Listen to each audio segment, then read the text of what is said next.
Constitutional Court. In subsection, sub-rule 2, where the court or a judge is requested by a party to the proceedings to refer the matter to the Constitutional Court, and it or he or she is satisfied that the request is not frivolous or vexatious, it or he or she shall refer the matter to the Constitutional Court. Sub-rule 4 goes on to say that where there are factual issues involved, the court or judge seized with the matter shall hear evidence from the parties and determine the factual issues, provided that where there are no disputes of fact, the parties shall prepare a statement of agreed facts. Sub-rule 6 of the same rule 108 provides that where there is a statement of agreed facts, in terms of the proviso to sub-rule 4, it shall suffice for the statement to be incorporated on the record in place of the evidence and the specific findings of fact. The Rule 24 of the Constitutional Court rules also deals with the same issue of referral of constitutional matters in proceedings before a court.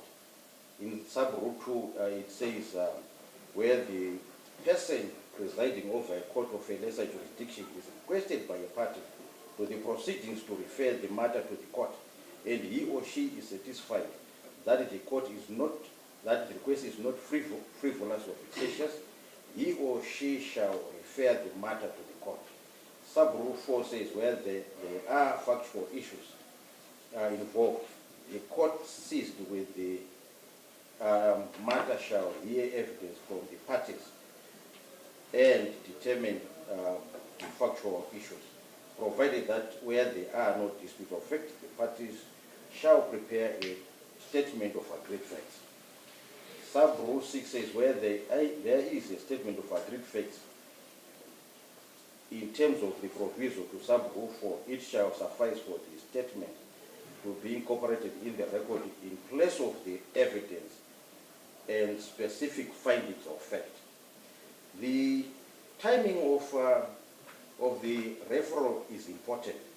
No referral lies to the Constitutional Court of Zimbabwe once the court presiding over proceedings has already made a determination. In such circumstances, the relief available to the applicant is direct access either to the Constitutional Court. Sorry, can you repeat that? The timing is important? The timing of the referral is important. Yes. No referral lies to the Constitutional Court of Zimbabwe. Yes. Once the court presiding over proceedings has already made a determination.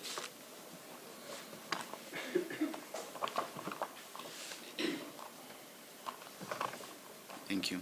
In such circumstances, the relief available to the applicant is direct access either to the Constitutional Court of Zimbabwe where interest of justice demands, or an application in the High Court. This was the case in Muchero and another versus Attorney General 2000, Volume 2, Zimbabwe Law Report, at page 286. It's 2000? 2000, Volume 2. Zimbabwe Law Report, at page 286.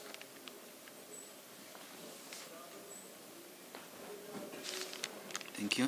The notion that a constitutional issue can be raised anytime cannot be correct. However, only issues with a bearing on the dispute before the lower court deserve referral. Only issues with a bearing? Only issues with a bearing on the dispute before the lower court deserve referral.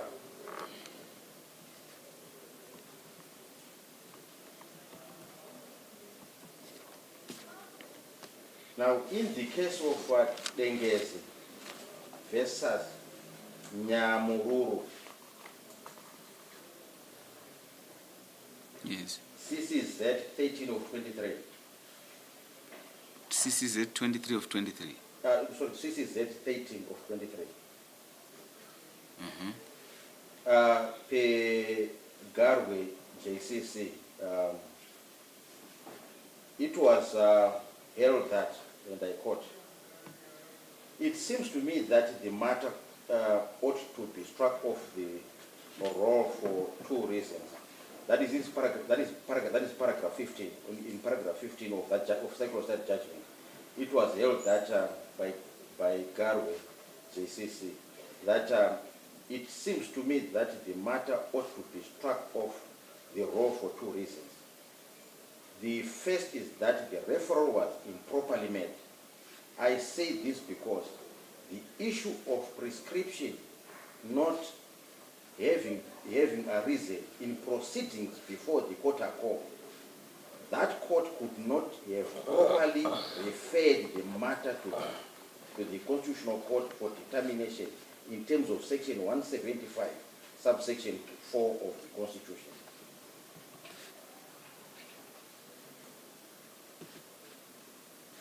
If a constitutional matter arises in non-constitutional proceedings before a lower court, the lower court has no jurisdiction to itself determine the constitutional matter, but must refer the matter to the Constitutional Court.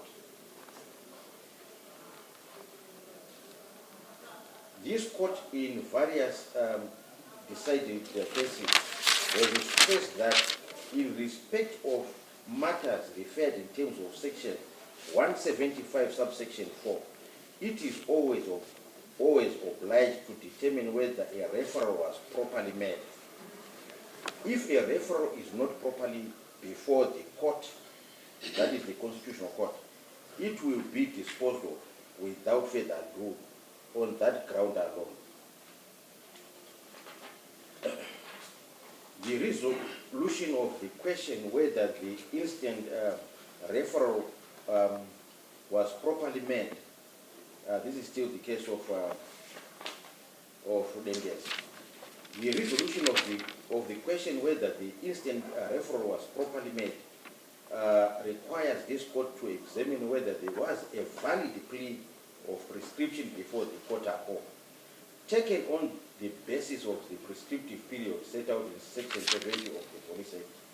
There would have been a need for the court of court to have decided whether the validity of section 70 of the Police Act had been engaged by the facts that were before it the moment a request to refer a constitutional matter to the Constitutional Court was made. If the constitutionality of section 70 had not arisen before the court of court, there would have been no basis to refer a constitutional matter to the Constitutional Court. In paragraph number 6 of the same judgment, it was held that the court, I now tend to consider whether the provision of section 70 of the Police Act had been properly engaged in the proceedings before the court of court, so as to give rise to a constitutional matter. Put another way, the issue that now arises is whether the validity of the prescriptive period in section 70 of the Police Act had been specially pleaded and therefore arose in the proceedings before the court of court. It is only if the validity of section 70 of the court of the Police Act properly arose in the proceedings that the question of its constitutionality could have arisen. In the circumstances of this case, one can safely assume that the issue arose in vacuum. The court of court could not purport to refer a constitutional matter to the Constitutional Court in respect of an issue that was not procedurally before it. Accordingly, the referral to this court was not proper, as the issue referred to this court was not necessary for the court of court to dispose of any of the issues arising in the matter before it. Now, in the case of Nyagura versus Lazini Chimombe and others, CCZ 7 of 19. Wait. CCZ? 7, stroke 19, Pemalaba CJ. It was held that if the presiding officer is of the view that the determination of the constitutional matter by the Constitutional Court is necessary for the purposes of proceedings, and that the request for a referral is not frivolous or vexatious, he or she is obliged to refer the matter to the court, to the Constitutional Court for determination. If the presiding officer is of the opinion that the request for a referral is frivolous or vexatious, he or she shall refuse the request. It is the request to refer a constitutional question to the Constitutional Court which must have been found to be frivolous or vexatious. It is not the constitutional matter itself that has to be found to be frivolous or vexatious. If the applicant was of the view that the decision by the court was wrong, he had the remedy of appeal for the redress of the decision. A wrong judicial decision does not, however, give rise to a ground for an alleged violation of the right to equal protection of the law. No law provides protection to a litigant against the possibility of a judicial officer making a wrong decision. In the case of Leverage, Makoto versus TK Mawe. Wait.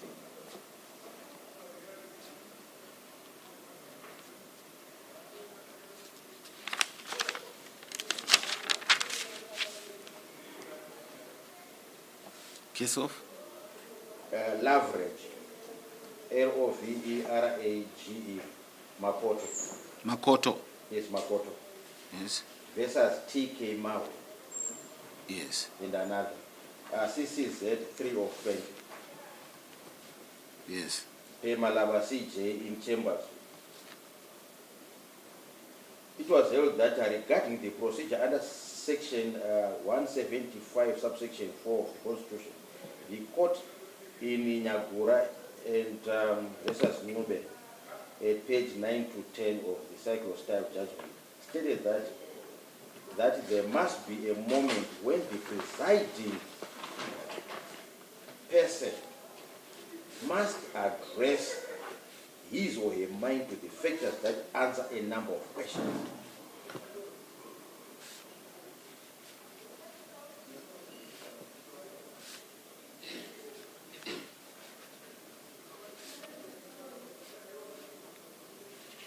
Yes. Including whether the request to refer the matter to the Constitution is frivolous or vexatious, and whether the determination by the court, whether the determination by the Constitutional Court is necessary for the purposes of the proceedings before him or her.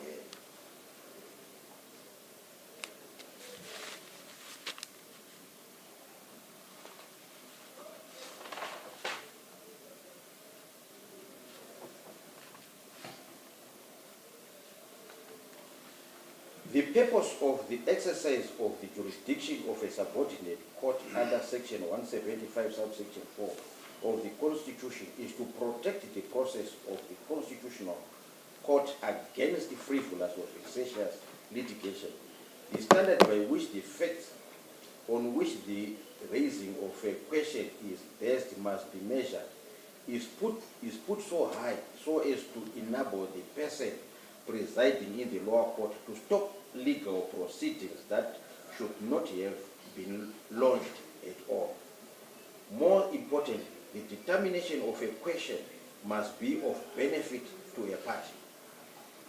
It would be absurd for the court, it would be absurd for the Constitutional Court to pronounce on the constitutionality of section of the Act and then state that in the circumstances of the case, the finding is unnecessary. This approach would render the whole determination an advisory opinion or a mere academic opinion. The court is loath to offer opinions which at the end of the day do not assist in the resolution of disputes in the lower courts.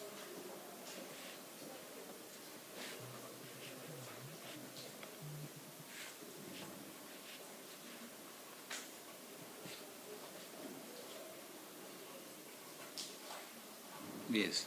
In the case of Chihuahua and others versus the provincial magistrate, Francis Mpofu and another, CCZ 6 of 2015. CCZ 6 of 2015. Yes. It was held that in interpreting section 24 subsection 3, that is of the old constitution, and its effect, a number of authorities ruled that it rendered the provisions of section 24 subsection 2 mandatory.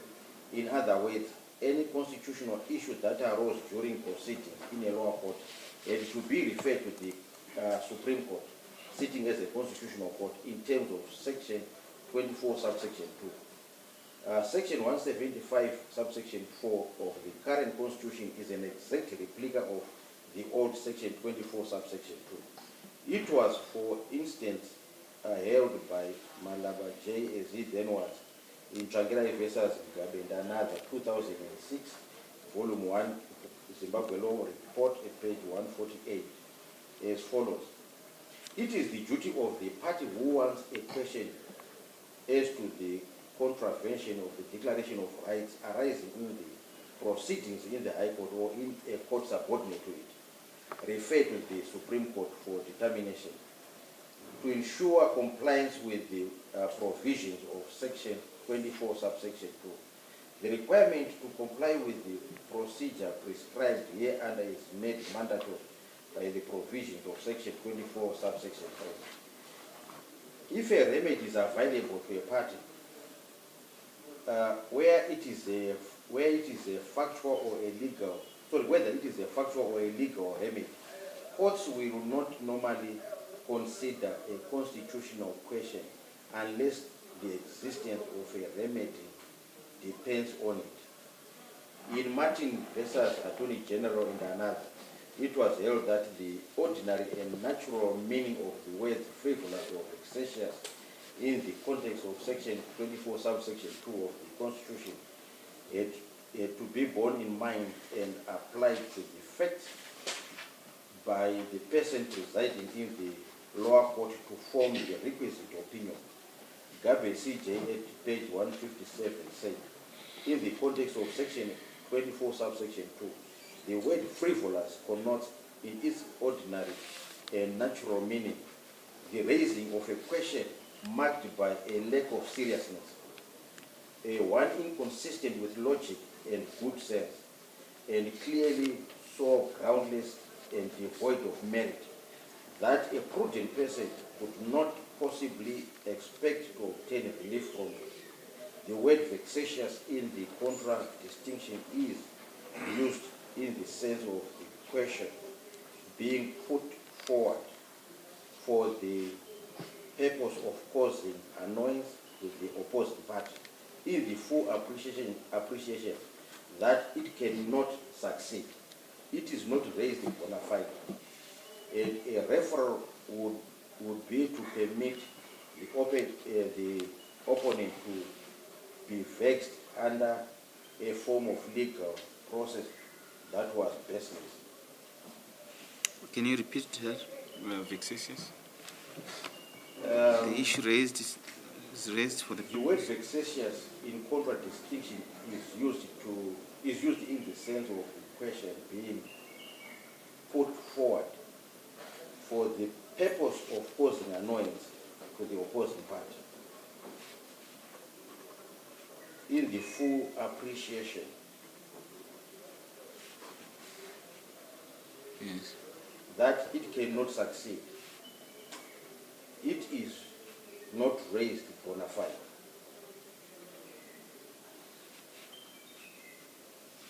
and a referral will be to permit the opponent to be vexed under a form of legal process that was baseless.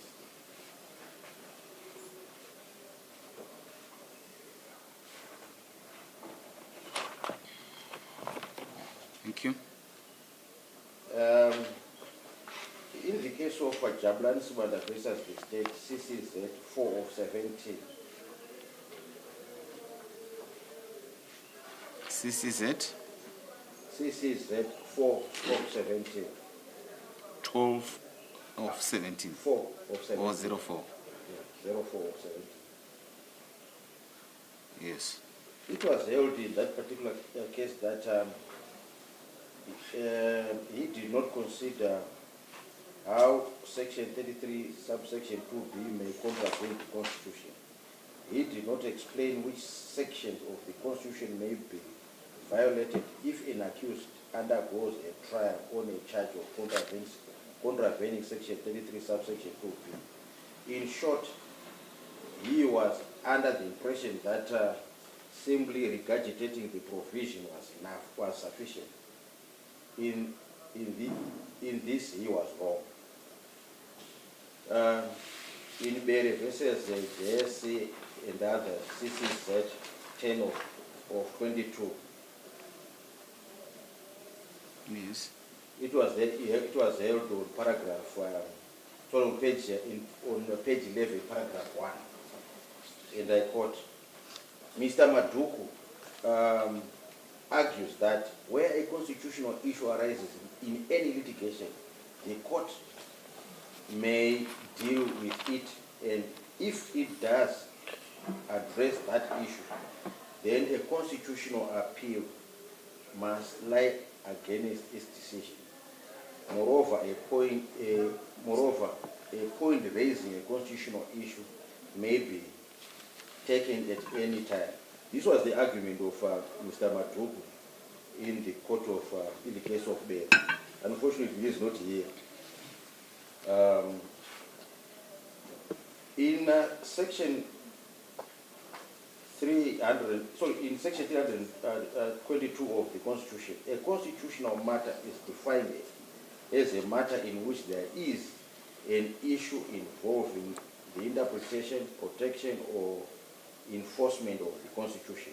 Accordingly, a constitutional matter arises where there is an issue in dispute, raising questions of law, the resolution of which requires interpretation, protection, or enforcement of the Constitution. In South Africa, it is settled law that a constitutional matter cannot arise for the first time on appeal when it was not available or in existence in the subordinate court. This rule was stated as follows in Prince versus President, Cape Law Society and others, 2001, volume 2, South Africa, page 388. Parties who challenge the constitutionality of a provision in a statute must raise the constitutionality of the provision sought to be challenged at the time they institute proceedings. In addition, a party must place before the court information relevant to the determination of the constitutionality of the impugned provision. I would emphasize that all this information must be placed before the court of first instance. It is not sufficient for a party to raise the constitutionality of a statute only in the heads of argument without laying a proper foundation for such challenge in the papers or in the pleadings. The other party must be left in no doubt as to the nature of the case it has to meet and the relief that it is sought. Nor can parties hope to supplement and make their case on appeal. Now, I now turn to the 17 issues that were raised one by one. However, the state will respond to issues A, B, C at once, since they are dealing with the issue of the age of assessors.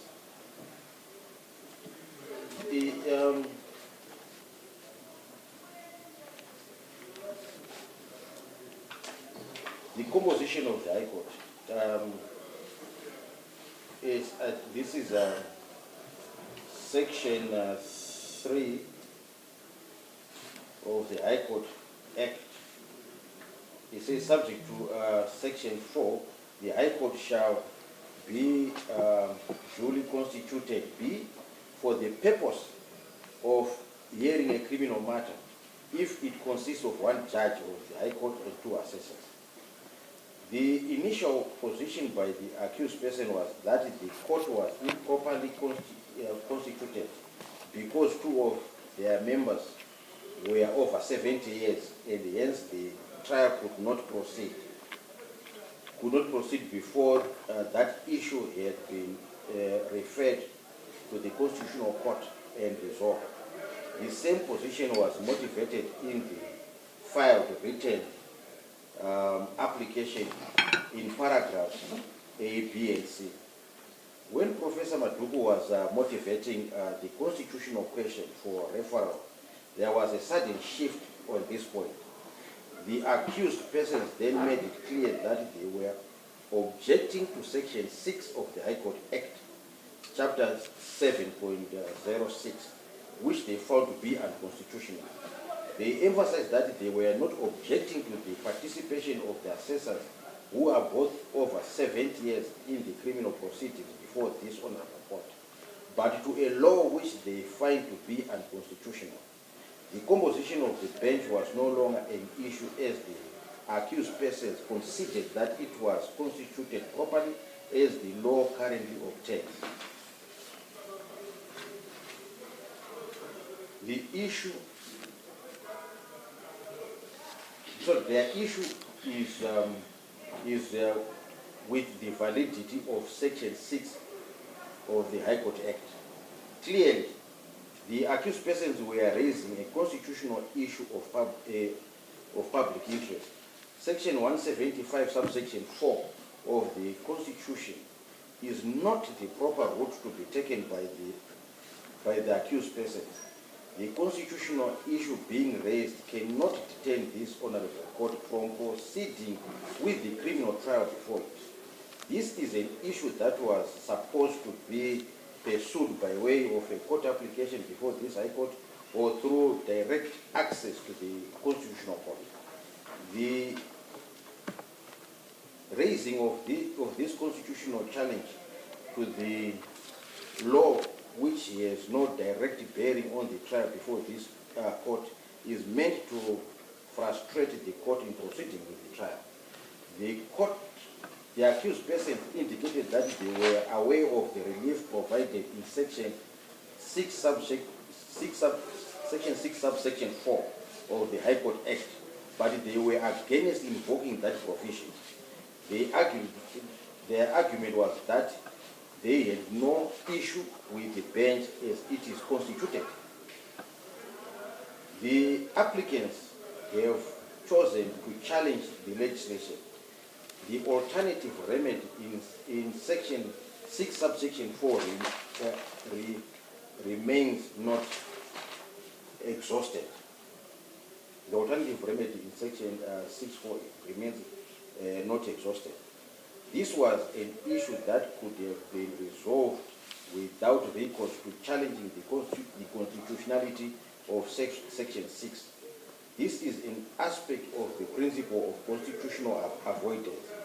In view of the concession that the bench is properly constituted, there shouldn't be any issue to detain this honorable court. The accused persons can still approach the Constitutional Court other than in terms of Section 175, subsection 4 of the Constitution. The concept of ripeness also embraces the general principle that where it is possible to decide any case, civil or criminal, without reaching a constitutional issue, that is the course that should be followed. On mootness, courts should avoid giving advisory opinions on abstract propositions of law. As far as this court is concerned, the issue is moot. The determination of this issue cannot detain the trial proceedings. The request for the referral of this matter to the Constitutional Court is frivolous and vexatious.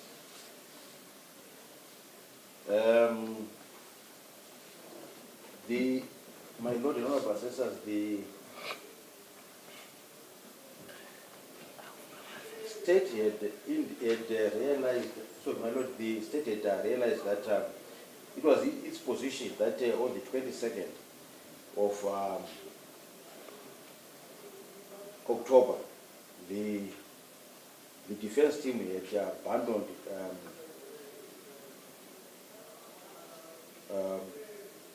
number D pertaining to replacement of assessors, but they have since resuscitated the issue, and therefore the state will. Just a second, let me look at that. Well, that was on the 22nd of October, when most of the withdrawals were made. But if the initiative the state can properly address it. Okay, let me. It was towards the end when when most of the issues were.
What issue number?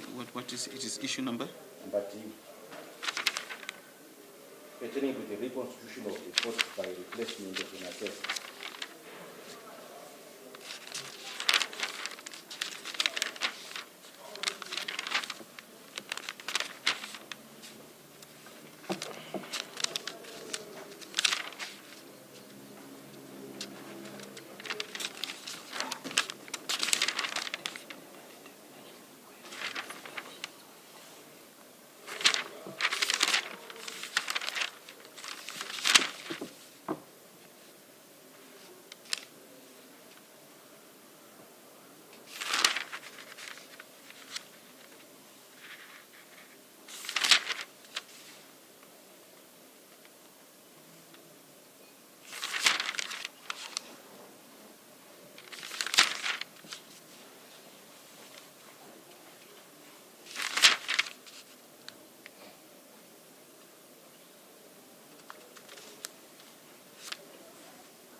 At least my handwritten record does not immediately reveal that. then the state will go ahead and address the point number 3. My Lord, the state in the answer to the application that it filed on the 14th of October 2024, it fully canvassed this issue on the factual issues, on what transpired with respect to the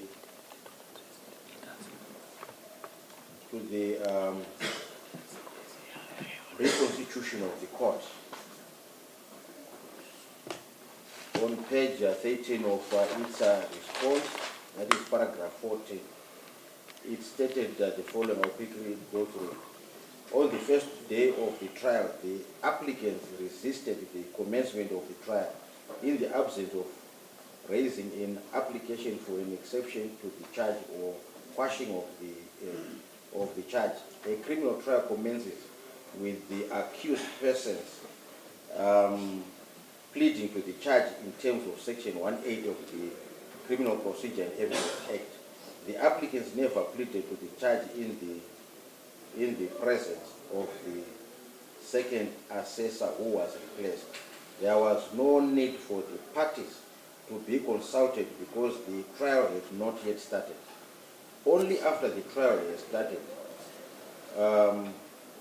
will it be necessary for the parties to be consulted in terms of Section 8 of the High Court Act on whether the trial can proceed with less than 3 members of the bench. What happened in this instance did not warrant the raising of the non-event as a constitutional issue. The applicants did not state the provision of the law that required this court to consult the parties for the reconstitution that took place. The request for referral to the Constitutional Court is frivolous and vexatious.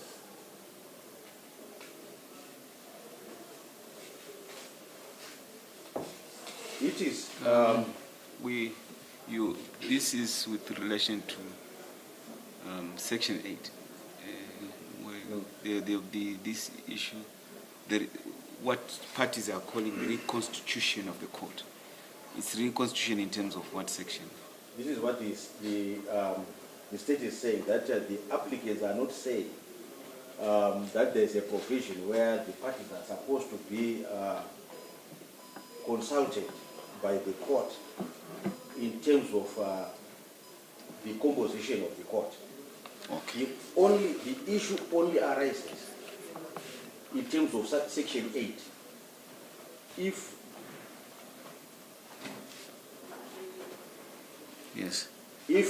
a member of the bench is incapacitated and a decision has to be made whether the court can proceed with the proceedings with one less member. That is the only issue that is provided for. But in Kasu, no factual evidence had been led. The trial had not commenced. The accused persons had not yet pleaded. So at that point,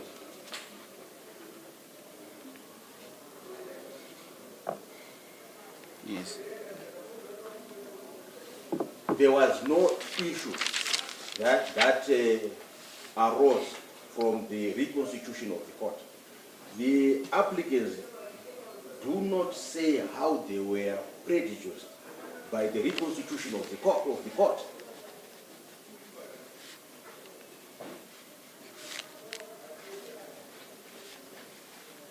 Yes. Are you prepared to pause there, Mr. Mabaudi, so that we can take a 5 minutes break? Yes. We'll take a health break for 5 minutes.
Very well, thank you. We can proceed. My lord, I was through with, the city was through with point number 3. In respect of point number E and F, they were both abandoned, E and F, and therefore the state is not going to deal with those 2 points. Now, the state will proceed to point number G, pertaining to detention at magistrate's court whilst coming from home. My lord, both accused persons gave viva evidence on how they presented themselves to the police and later taken to Harare Magistrate's Court. Initially, a consent to bail was issued by the acting provincial public prosecutor. Upon the arrival of the ZAC chairperson at court, they were fed that deliberations that the accused persons termed interference, leading to the withdrawal of the consent to bail. The applicant said such interference was brought to the attention of the magistrate's court.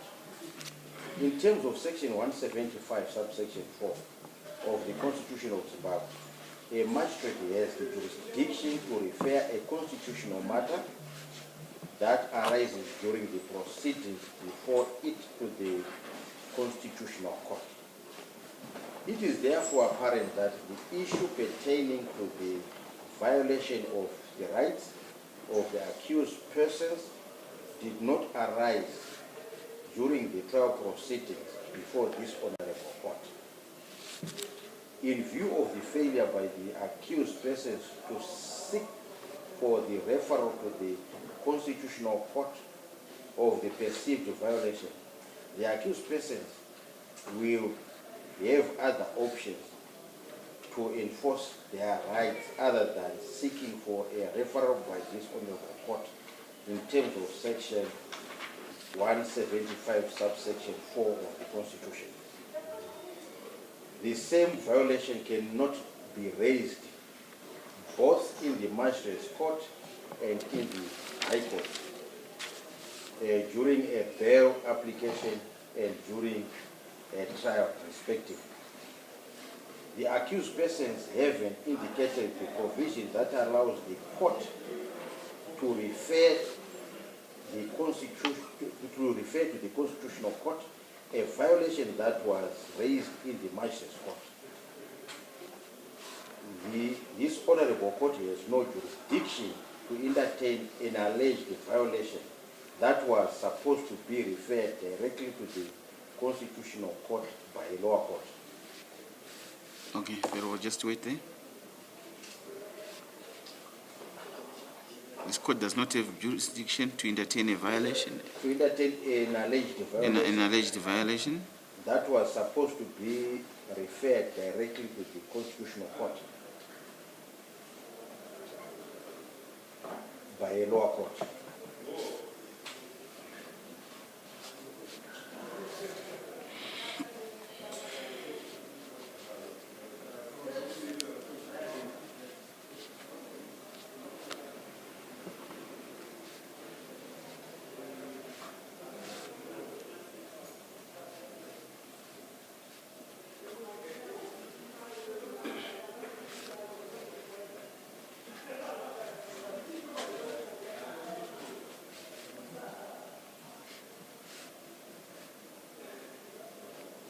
Yes, you can proceed. Yes, timing is critical when it comes to referral of violations of rights to the Concord. Yes. The trial before this court cannot be detained by constitutional issues that arose in the lower court. There is nothing on record from the lower court to suggest that the magistrate's court was properly made aware of this development, or if so, through what procedure and to what effect.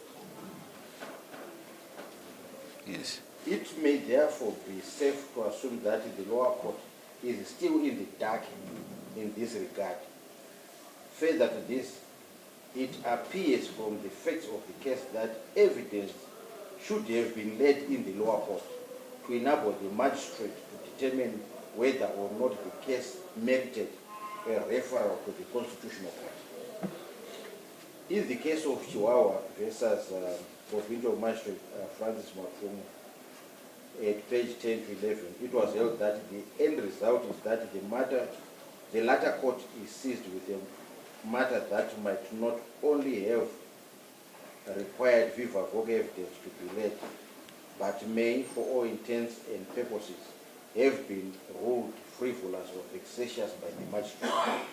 This court is not able to call and hear viva voce evidence from the parties and would thus be handicapped in terms of properly determining the matter. Consequently, and except in circumstances akin to those in Martin's case, supra, any constitutional issue that arises during proceedings in a lower court ought to and must be brought to the Constitutional Court only upon referral in terms of Section 175, subsection 4 of the Constitution. It follows from this that the instant application is not properly before the court. The request by the accused persons for the referral of this matter to the Constitutional Court is frivolous and vexatious. The state will move on to points H and I pertaining to dismissal of bail pending application by the court. Reasons for a judgment do not raise a constitutional issue. In the case of Joseph Chan versus Justice Klekani Ngaira and others, CCZ 2/20, it was held that the findings by the trial judge, whether correct or not, do not result in the infringement of any constitutional rights of the applicant. The court in Williams and another versus N.O. Wait.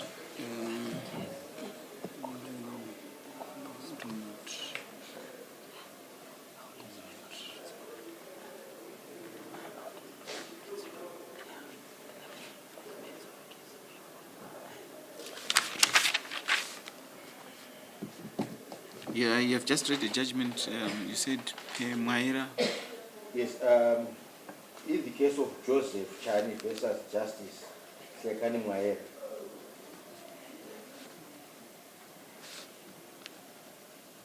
yes, and others, CCZ 2/20.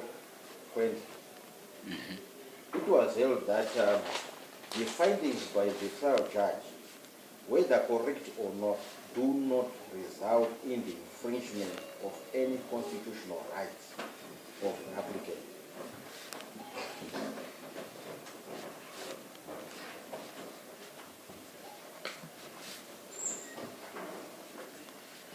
Thank you. The court in Williams and another versus Msita and others, 2010 volume 2, Zimbabwe Law Report, at 550, put the matter beyond any doubt. It held at page 567B to C that, and I quote,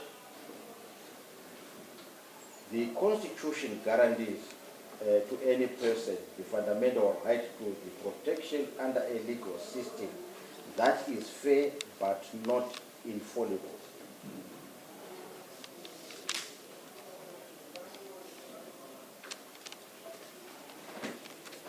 Judicial officers, like all human beings, can commit errors of judgment.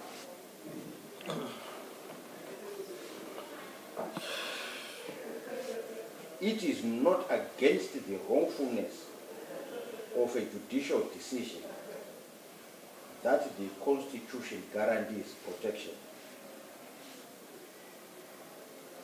Yes. A wrong judicial decision does not violate the fundamental right to the protection of the law guaranteed to a litigant, because an appeal process is usually available as a remedy for the correction of the decision.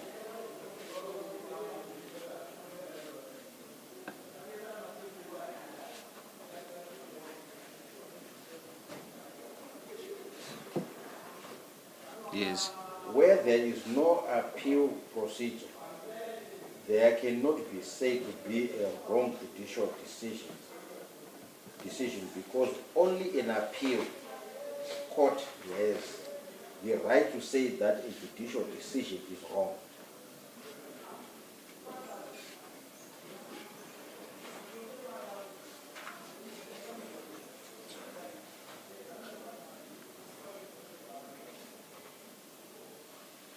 My Lord, the law provides a clear remedy of an appeal where an applicant is not content with a decision of a court. An appeal procedure is a protection in itself. Competent relief on the irregularities alleged could have been granted by the Supreme Court. See Eva Joy Media versus Maxo Machimbo, 2016, volume 2, Zimbabwe Law Report, page 232, a constitutional judgment, at page 236. The accused persons averred that the two judgments by this honorable court were correct, but they sought to challenge the applicable law used, which they found to be unconstitutional. The constitutional matters being sought for referral did not arise during the trial proceedings before this court. The relevant period when the accused persons should have requested for referral to the Constitution was during the bail proceedings in the two cases.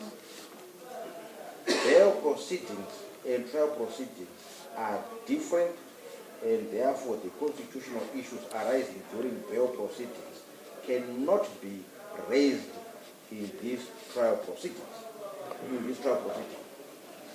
The accused person have to find other means to get to the concord. As already indicated, timing is important. The accused persons missed an opportunity during the bail proceedings where the constitutional validity of the legislation in question arose. Unfortunately, this is an inopportune time to seek for a referral by this court. The request for the referral of this matter to the concord is frivolous and vexatious. Point J was abandoned. The state is not going to deal with that point.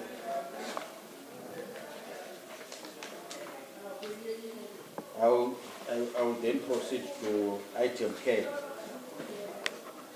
The court had mero modo declined to hear the application that challenges the prerogative of the Prosecutor General. Despite the position of this honorable court, the accused persons persisted with their application for the referral of this issue to the concord. Both accused persons gave viva voce evidence on this issue and subpoenaed Wicknell Chivari to come to court to talk about social media leaks pertaining to their fights over money due to them. Chivayo was one of the 4 witnesses that the accused persons wanted called to give evidence in this court. Despite the court order compelling that a summary of the evidence of the witnesses be availed, that was not done. Clearly, the evidence which Chivayo was meant to adduce had nothing to do with the accused person's trial in connection with the God's tender. The context of the issue of selective prosecution was pertaining to a matter that this honorable court was not privy to. It's alleged that the complaint arose from a tender over election material, though the accused persons were complaining about the case not before the, sorry, I'll take that again. Though the accused persons were complaining about the case not before this court, they never indicated whether they were arrested in connection with the case in question.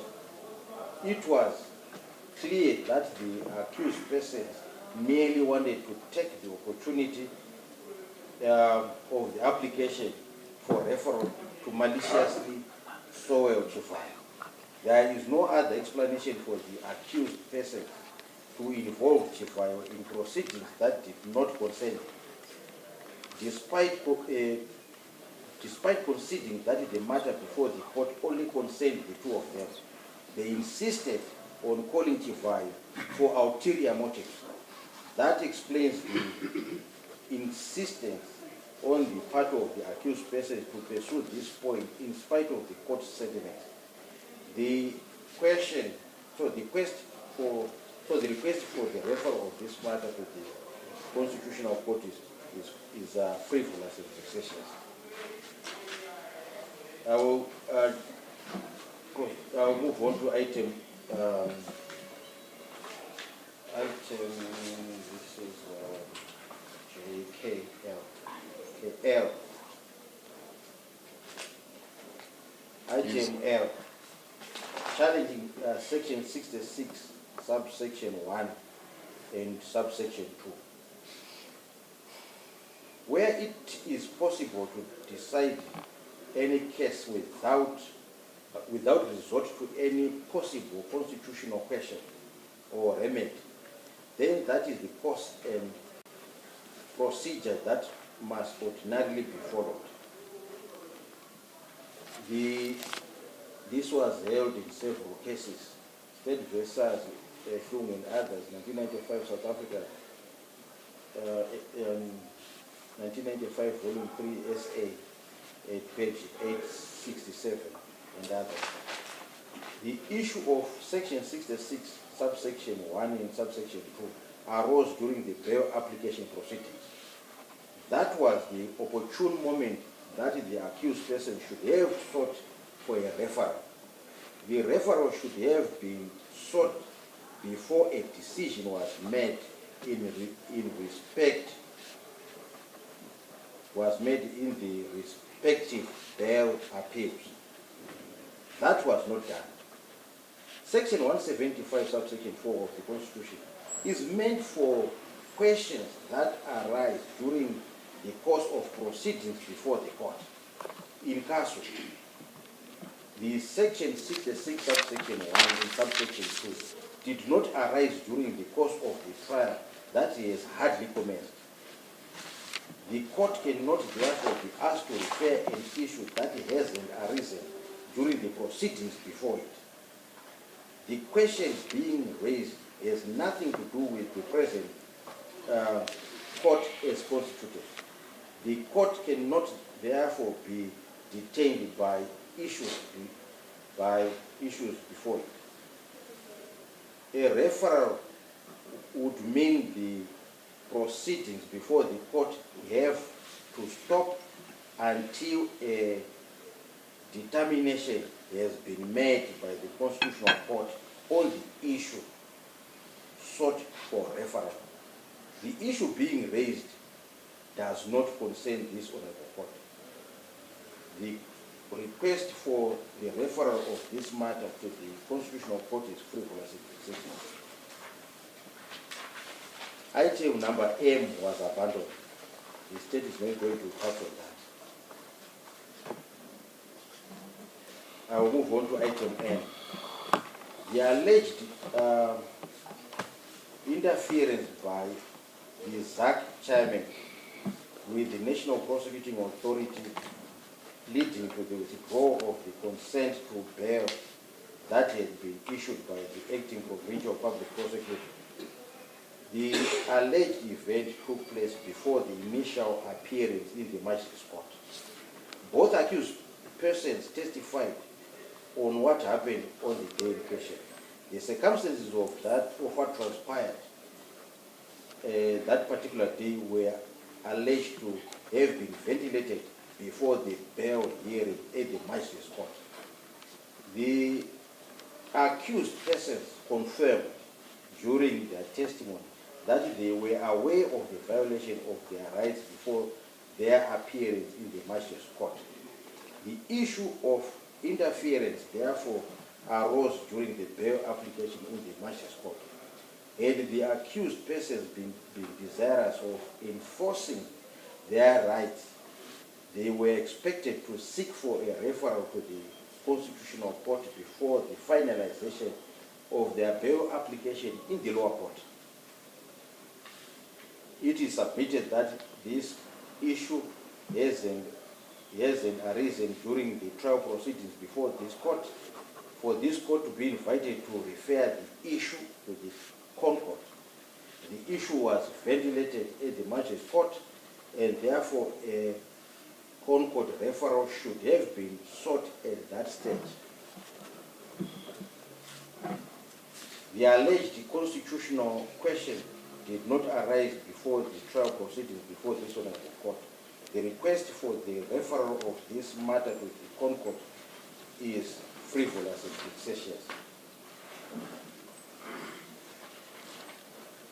In summary, my lord, or in conclusion, really there was not a single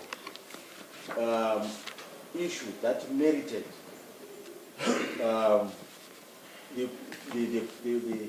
the present application where 17 constitutional matters were raised. The law is very clear in terms of section 175 subsection 4. Only those issues that arise during the proceedings before a court can only be sought to be referred by that particular court to the Constitutional Court. All other matters that arose elsewhere, they are supposed to be referred by courts of first instance in respect of matters that have been raised by the accused persons. All the issues did not arise before this honorable court, for this honorable court to be detained pending the determination by the Constitutional Court on any matter. And therefore, accused persons missed an opportunity to make applications that they were supposed to make at the relevant time within the relevant court. And therefore, they cannot have a second bite of the cherry and ask this court to seek for referral issues that did not arise before them. The only issue that they could have raised was pertaining to assessors, but then they changed the tone of the application that they had no issues with the current constitution of the bench. And therefore, that issue should not detain this court. They can find other ways to challenge that law.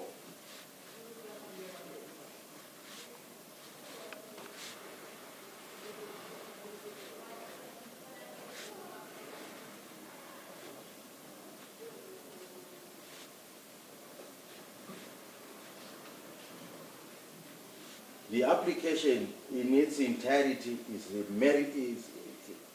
has no merit at all. Yes. And therefore the state urges this honorable court to dismiss the application in its totality. That is all that the state wishes to say, my lord. Thank you. How do you propose to deal with, to approach the response on legal issues? Yes, Mr. Maybe Stewart. if I could just liaise with.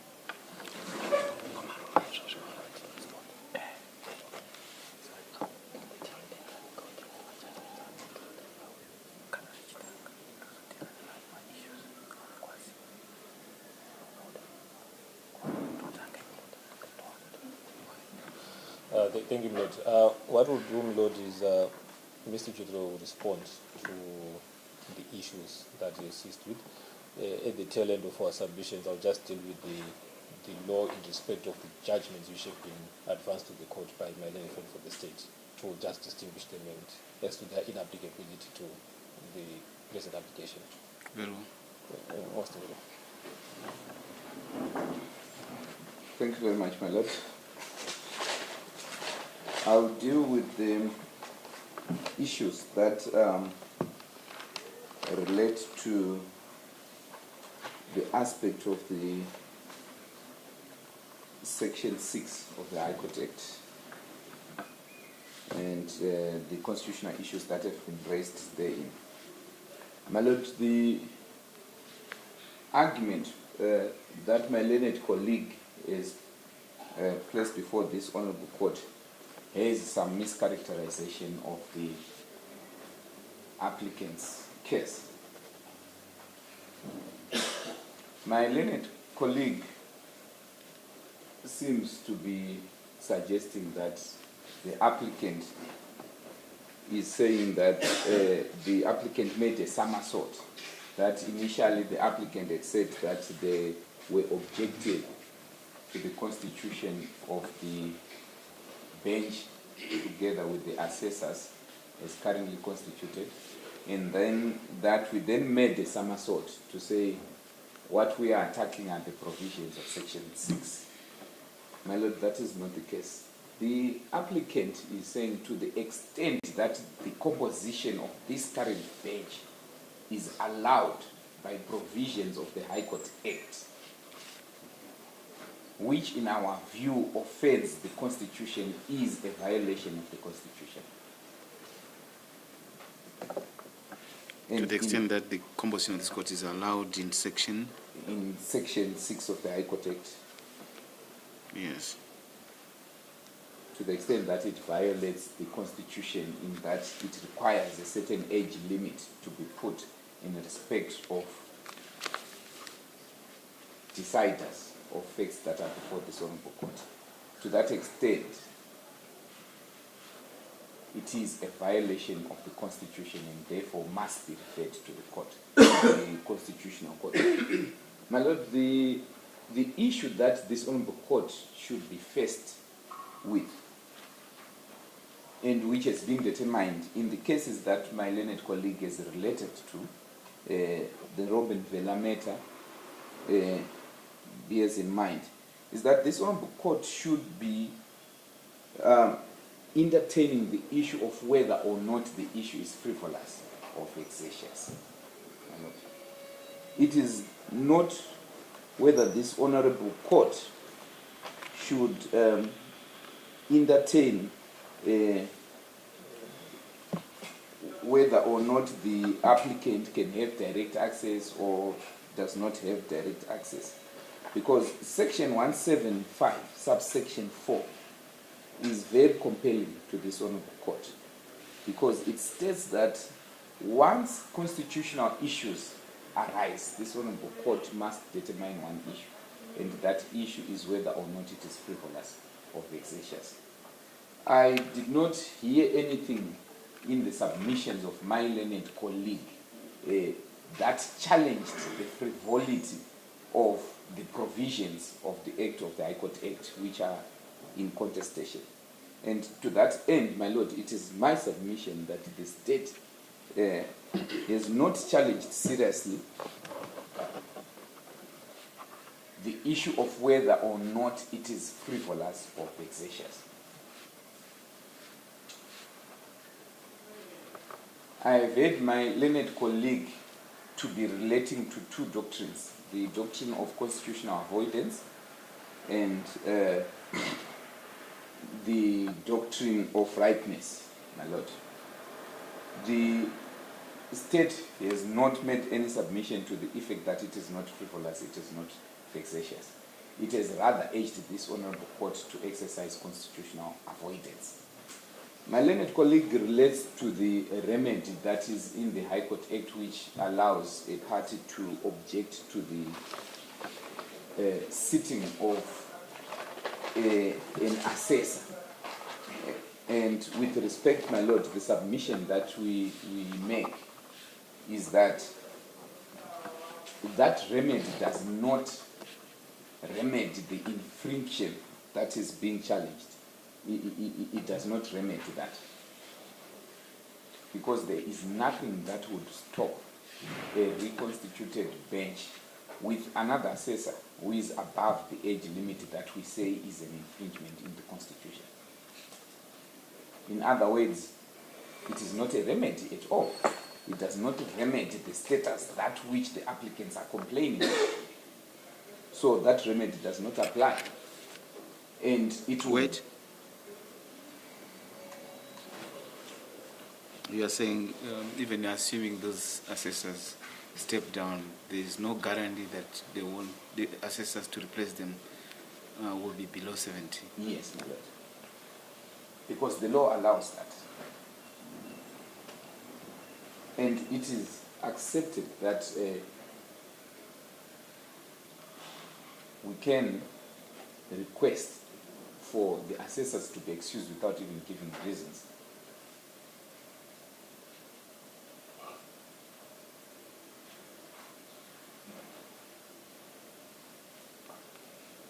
The defense is not consulted by the registrar prior to the appointment of any of the assessors to the bench.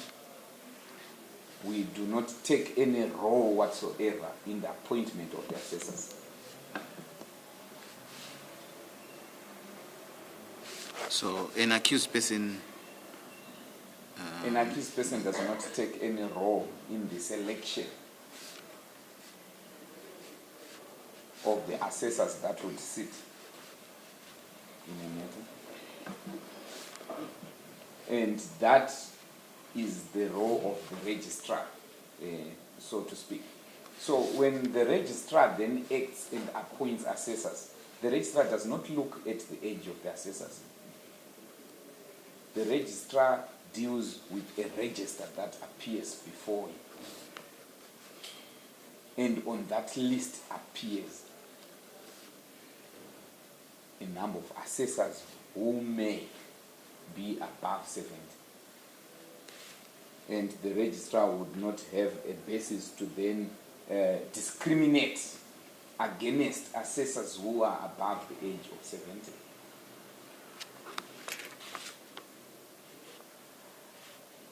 And therefore, the legal system maintains the violation that is being complained of.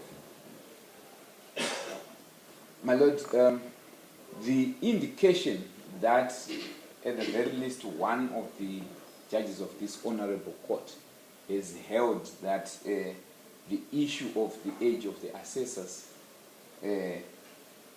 is a matter that ought to be referred to the Constitutional Court must, at the very least, be of a persuasive value to this honorable court. Which matter are you referring to? My lord, there is a matter that which we brought to our attention that Justice Chitapi wrote and referred. We have heard about that case. I have not read it. I don't know what the issue at stake was, whether it was about age or whether it was about the involvement of assessors. I've personally interacted with the judge and he does not even recall the case number. So it would be inappropriate for us to make any reference. We don't know what the dispute was in that case. Like I said, it's not even necessary for me to state on record, what he thought the case was about. Yeah, but I think, like I'm saying, there are two possibilities. That it was about whether assessors should be involved at all, in high court business? Is there any place for assessors? Are they contemplated in the Constitution? Or whether, I'm not sure that it was about age. So it would be dangerous for us to refer to it at all. And I'm sure we've already agreed that since a referral of that matter to the Constitutional Court was struck off, it means that, striking off means there's nothing left. There's nothing. There is nothing. Yeah, so we can't refer to it. Indeed, my lord. Maybe all we can do is to undertake that. We shall try to look for the judgment. If we do get it, it will not help. What I'm saying is that I also gathered that the matter, was struck off. So when it is struck off, it means that, like you say, it means that there's nothing. I do take note, my lord. Yes. I do take note, my lord. So I will move on, my lord. I will leave that aspect, my lord.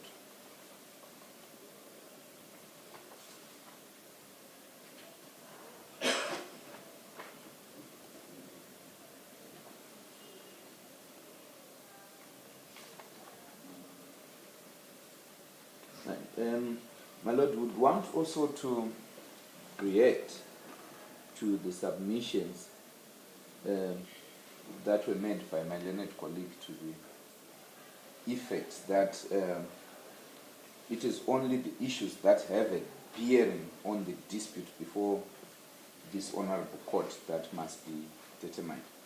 My lord, the issues that have been raised by the accused person have a bearing on the dispute that is at hand. Yes. For example, the issue of assessors.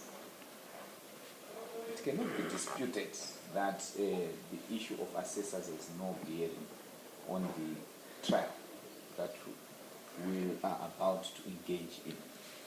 It has already been submitted before that assessors are decision makers as far as it relates to factual findings.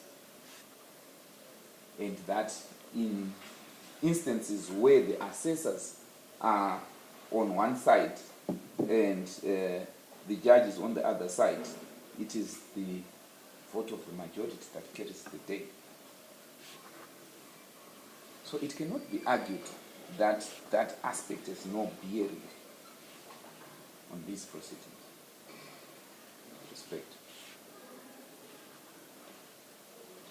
The issue of the accused person or the issue of the provisions of the Criminal Procedure and Evidence Act as far as they relate to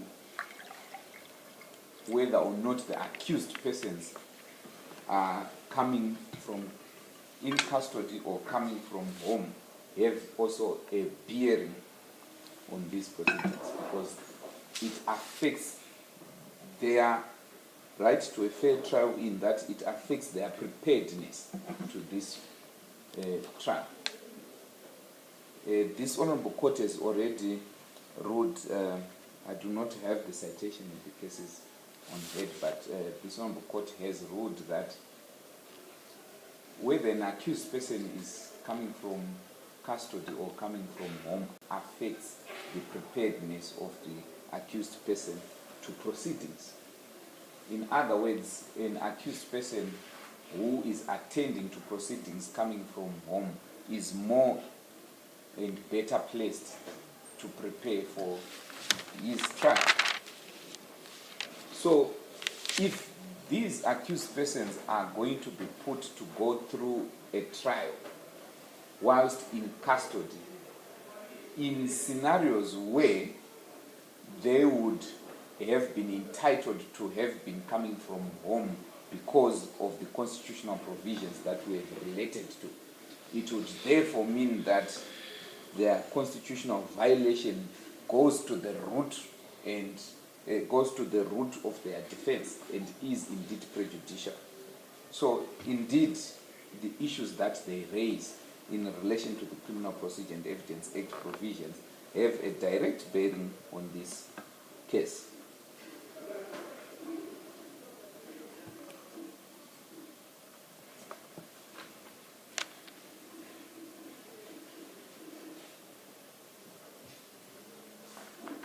Then my learned colleague also dealt with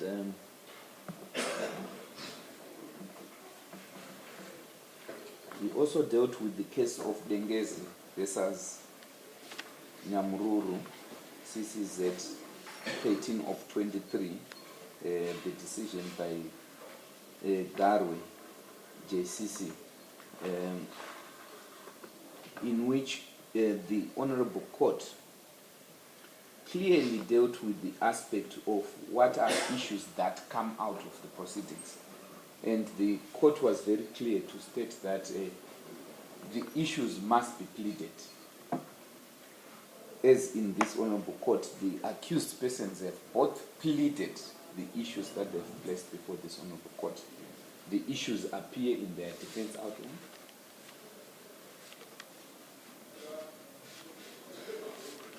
They have been referred to even in the order in which they have been listed in their defense outline.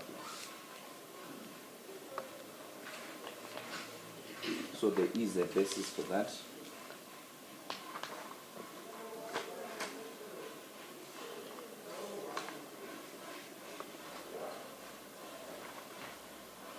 Right, my learned colleague has also dealt with the case of Bere versus the JSC and others, CCZ 10 of 2022, where he has gone to quote the reference in that quote to Mr. Maduku, where he has quoted that Mr. Maduku was arguing that where a constitutional issue arises in any litigation, the court may deal with it, and if it does address that issue, then a constitutional appeal must lie against its decision. My Lord, and then the Constitutional Court in that matter was against him to say that once a constitutional issue arises, the court before which the constitutional issue arises has no jurisdiction to deal with that matter. Once it accepts that there is a constitutional issue that has arisen, that court's hands are tied. It shall refer the matter to the Constitutional Court. It must not deal with that matter. And in that Honorable Court, we agree with that finding of the Honorable Court. And this is exactly what the accused persons are requesting this Honorable Court to do. This Honorable Court is requesting this Honorable Court, the accused persons are requesting this Honorable Court to refer the matter to the Constitutional Court. And indeed, my learned colleague has, in relating to that, suggested that this Honorable Court is sitting as an appellate court. We are not at once suggesting that this Honorable Court is sitting as a court of an appeal. The submission that we make is that this Honorable Court is sitting as a court of first instance.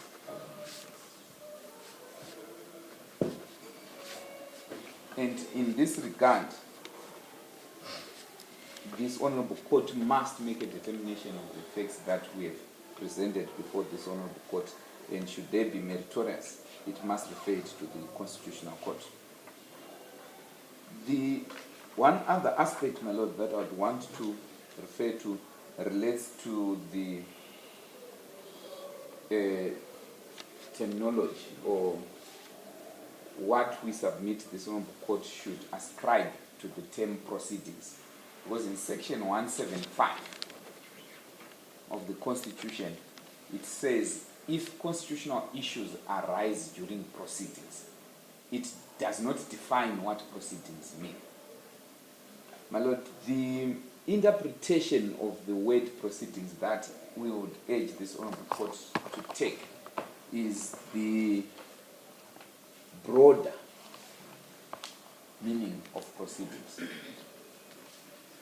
In our submission, in respect of the issues that relate to whether or not the accused persons to the provisions of section 66, it is our respectful submission that the term proceedings must relate to the period from which the accused persons were indicted up to where we are currently. All those, everything that has happened in between constitutes proceedings in our respectful view, as contemplated by Section 175. My learned colleague seems to be suggesting or urging this Honourable Court to ascribe a meaning to the word proceedings to mean only when the trial in the specific and strict sense has commenced. And it is our respectful submission that that is wrong. This Honourable Court has, in our respectful view, already found that upon indictment, the accused persons are now parties that are now appearing before this Honourable Court. And the magistrate's court cannot even deal with the accused persons once they are indicted. And this Honourable Court has, in our respectful view, also held that everything that relates to the accused persons can only be dealt with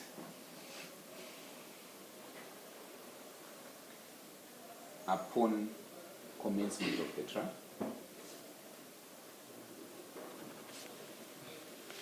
And this is the only opportunity that the accused person, this is the perfect timing that the accused persons have for bringing all the issues that have transpired during the period that they were indicted to appear before the Honourable Court and the period that they have appeared.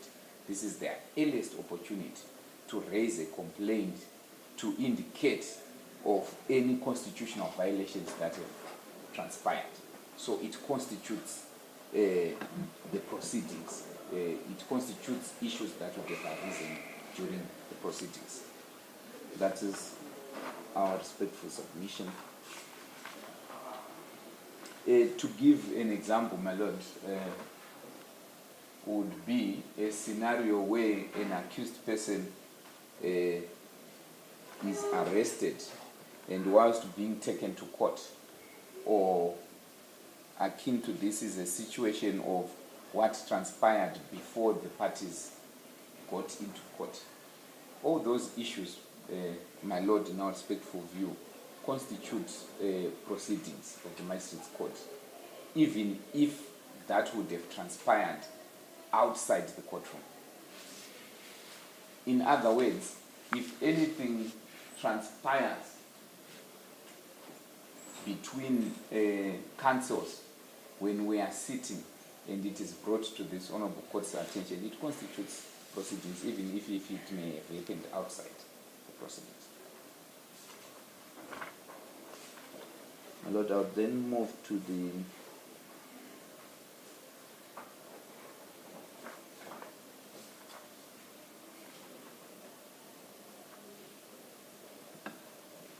my lord, we are not submitting that the judgments of this Honourable Court is wrong.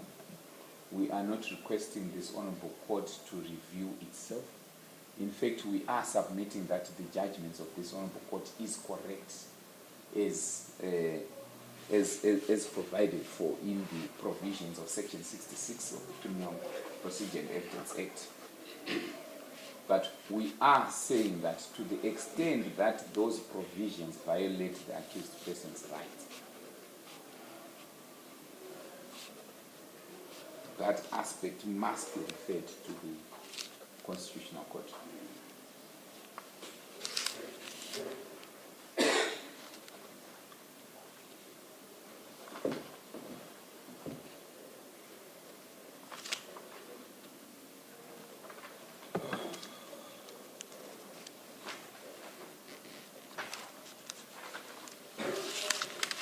My learned colleague has also made submissions at length describing what has transpired leading to Mr. Wicknell being excused by this Honourable Court. My lord, what we bring to the attention of this Honourable Court is that the evidence of same was dispensed with because of the statement of agreed facts. Upon the parties having found each other on the facts of what transpired, which has been reduced and duly filed before this Honourable Court as statement of agreed facts, it dispensed. That is the reason why witnesses were then dispensed off with. It was not an abuse of court process, as my learned colleagues would want to put it. Those factors have been captured correctly. The part of the evidence that was sought to be adduced from those witnesses has been clearly stated in the statement of agreed facts. If you could just bear with me, my lord.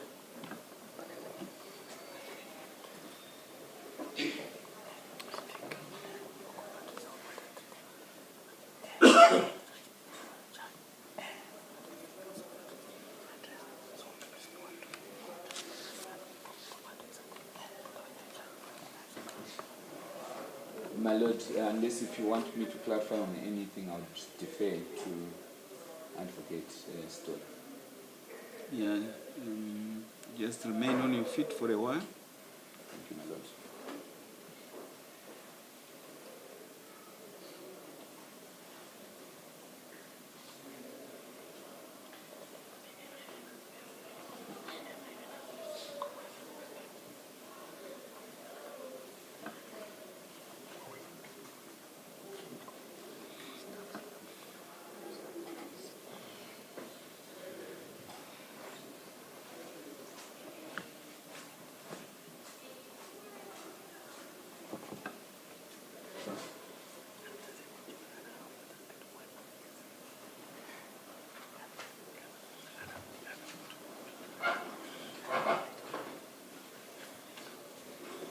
The state suggested that the accused persons sought a declaration of constitutional invalidity in their defense outline. Is that correct? Indeed, my lord, the extorted declarator is one of. Is it persisted with? My lord, it's the declarator had been sought under provisions of Section 85 of the Constitution, but it has not been persisted with. That was a notice which was being given to the state. It was not the actual application. So in motivation, the accused persons are squarely relying on the application that they've given and the draft order that is attached to that application. Okay, so you just motivating the referral. Yes. The state has also submitted that the accused person sought an order for permanent stay in this court. Is that persistent? Is that correct? If you could just bear with me, my lord.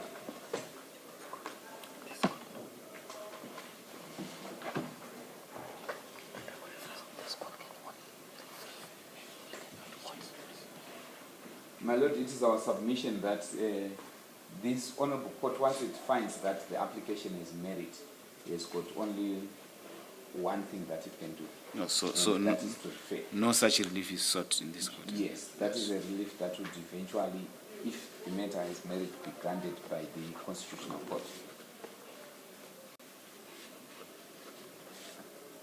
In other words, to the extent that that appears in the defense outline, it's not persisted with. Yes, indeed, my lord.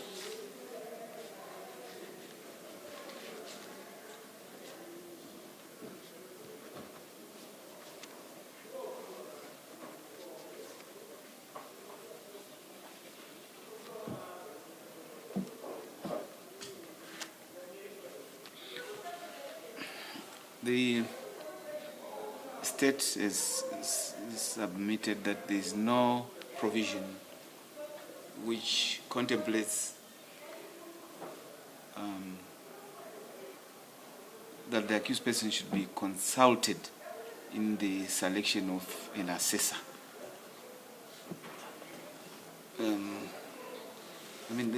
I don't know, how is the constitutional issue couched regarding that? That's the state's interpretation, that the accused persons are saying our right, constitutional right, was violated because we were not consulted before an assessor was appointed Yes. My or Lord, changed, whatever the case might be. yes, my Lord. I know. Is there a law, a legal framework which says that should happen? Not clearly so, my Lord. I know Advocate Stolle will address it. We'll address that. Yes. Okay, thank you. I have nothing else. Advocate Stolle? Thank you, my Lord. Maybe I'll just start with that. Yes. With that last question. My Lord, the point that we make, and there's been, I wouldn't say mischaracterization, is probably how the state understands how the law is. When you look at the section that deals with the removal of an assessor, that is in terms of the High Court Act, that would be, when you look at section 8, incapacity of assessor in criminal trial. You will notice, my Lord, that section 8 subsection 1 only contemplates in the process of a trial as it appears. Because it says if at any time during a criminal trial, I think that's what Mr. Peter was mentioning about the issue of proceedings, but it only contemplates when trial is occurring. Now there is absent a provision which then deals with the issue of the removal of an assessor. There is what? There is not that provision, the removal of an assessor for any reason which is not within the trial.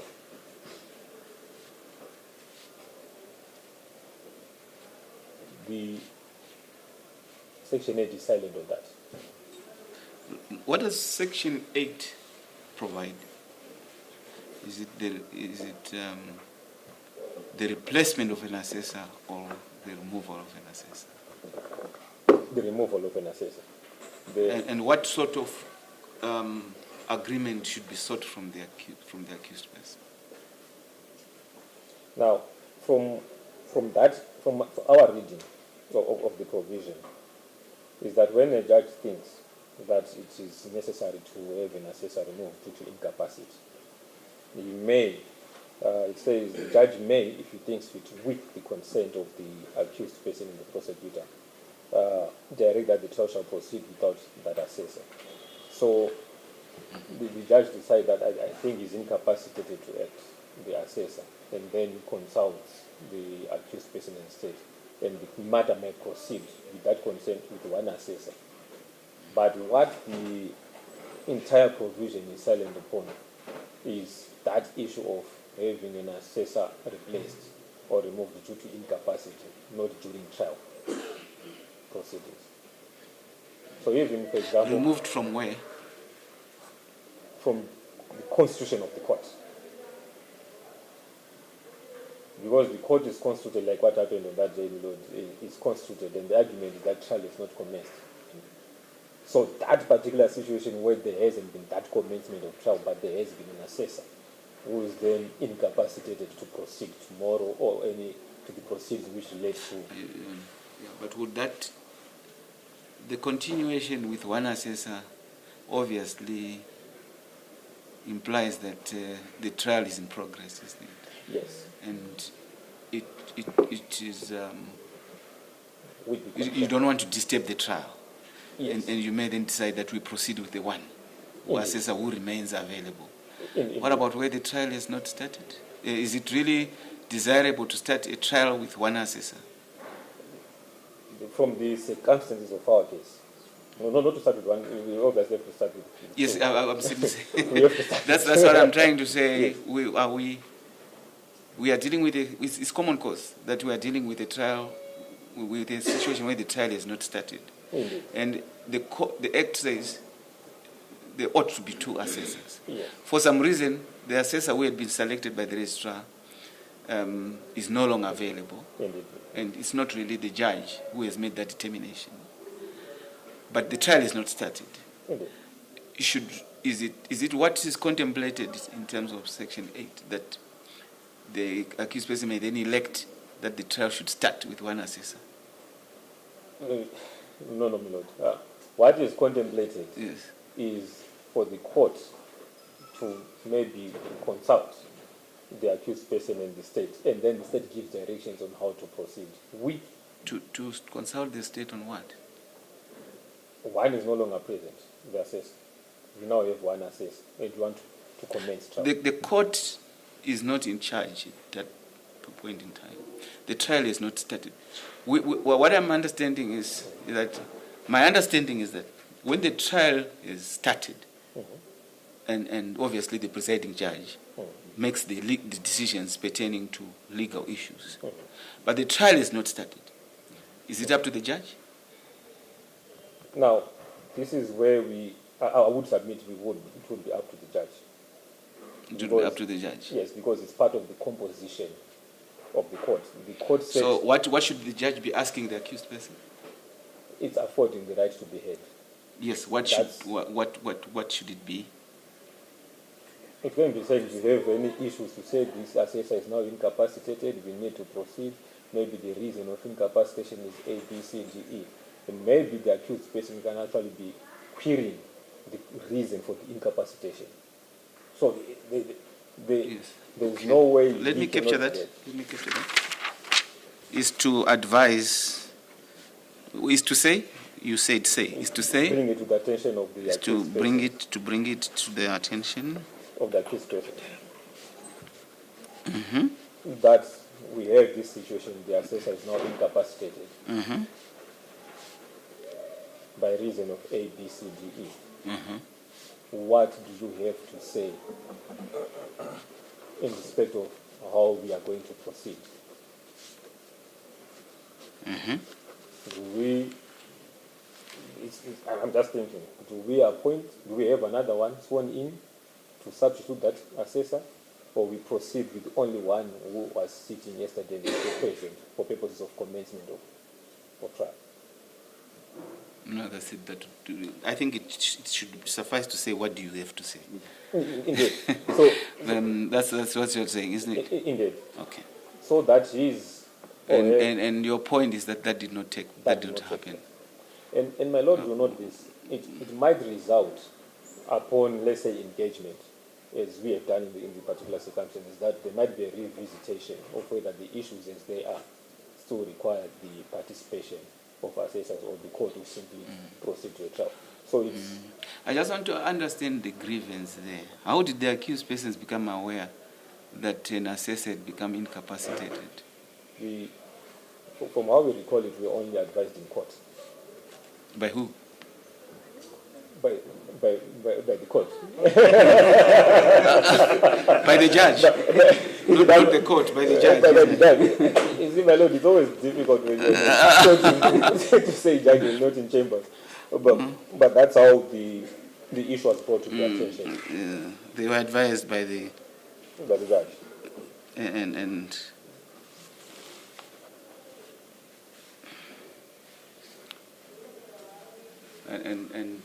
they were denied the opportunity to respond to that. Respond to that. They were denied. No, not. They were not afforded. What do you mean by that? In respect if the court advises you of a situation that has arisen, and you think you've got representation to make, because that's the whole purpose of advising you, that we have a situation here, an assessor has become ill-disposed, and the registrar has replaced that assessor before the commencement of the trial. Does the judge have to give you legal advice? My Lord, it's not legal advice. Yes. It's affording the party the right to be heard before the court then sits with a new assessor. Because walking into court with an assessor is not the same thing as sitting with an assessor. What I'm simply trying to say, we let us look at it. Was proceedings. My understanding is that when a person is legally represented and a decision has been made by the registrar, then the court communicates that decision to the court. It is an opportunity for you to make your representations. The decision has already been made by and it's communicated to you that this is the decision that has been made. In what way were the accused persons denied, not afforded the opportunity to deal with that situation? Lord, maybe before I respond in detail, let me just get one instruction.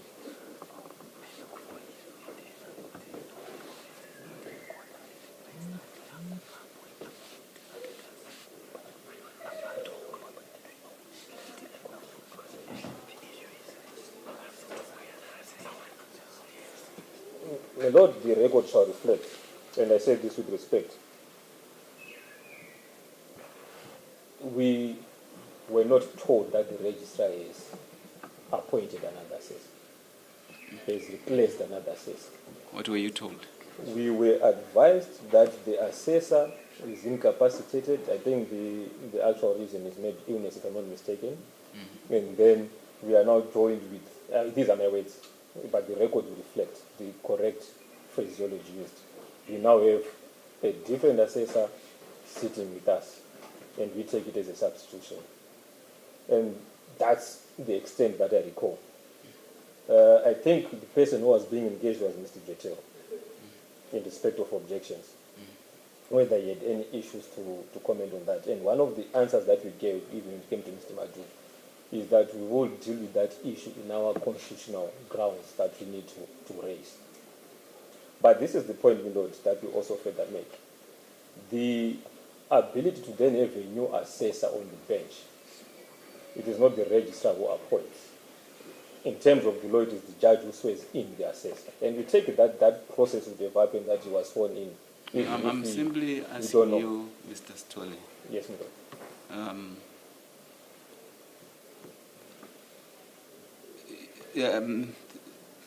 A development is communicated to the accused persons. Are the accused persons not allowed to state their position to the court? My Lord, the accused persons are allowed if they are invited. To what? Before the decision has been made. No. You are here to represent your client's interests. Yes. And you don't act like you are ensnaring the court. If you have anything that you think ought to be done in the interest of your client, when you ought to do it. You don't say we did not raise it, and the court ought to have raised this. The reason why this was communicated is for you to know. And then if you are not happy with that, you make them. You don't then say we don't make representations and we raise a constitutional issue. Are you raising the constitutional issue against the judge or the registrar or what? I don't quite clearly understand. My Lord, we are raising the constitutional issue in respect of the law, which the court enforces. Who infringed upon their rights? Who what? Who infringed upon your client's rights?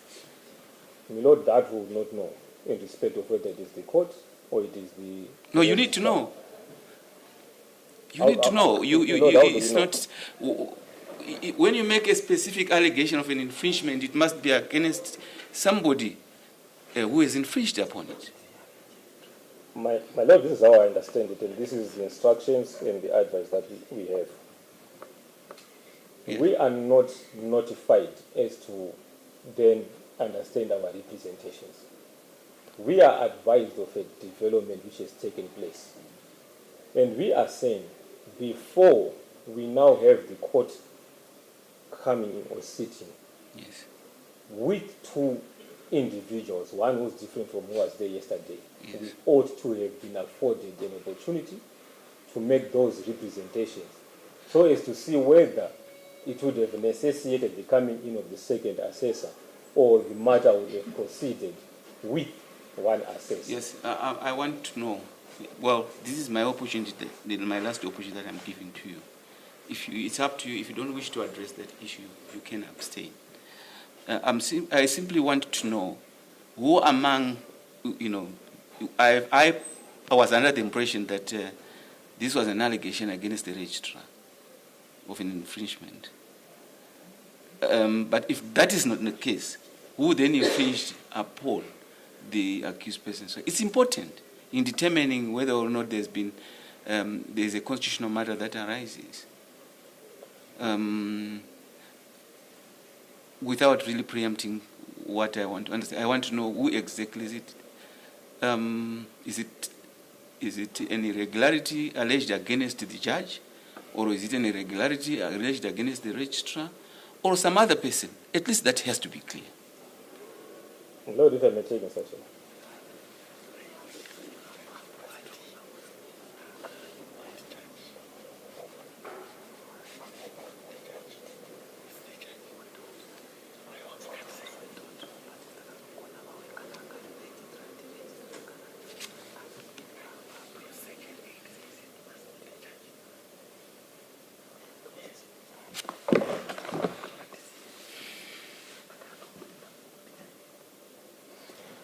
My Lord, when we consider paragraph 3 of the statement of agreed facts, in answering that issue, because the state agrees that, especially starting from 2, on the second day of trial, we submit that the learned judge substituted or replaced one of the assessors who initially constituted part of the composition of the court.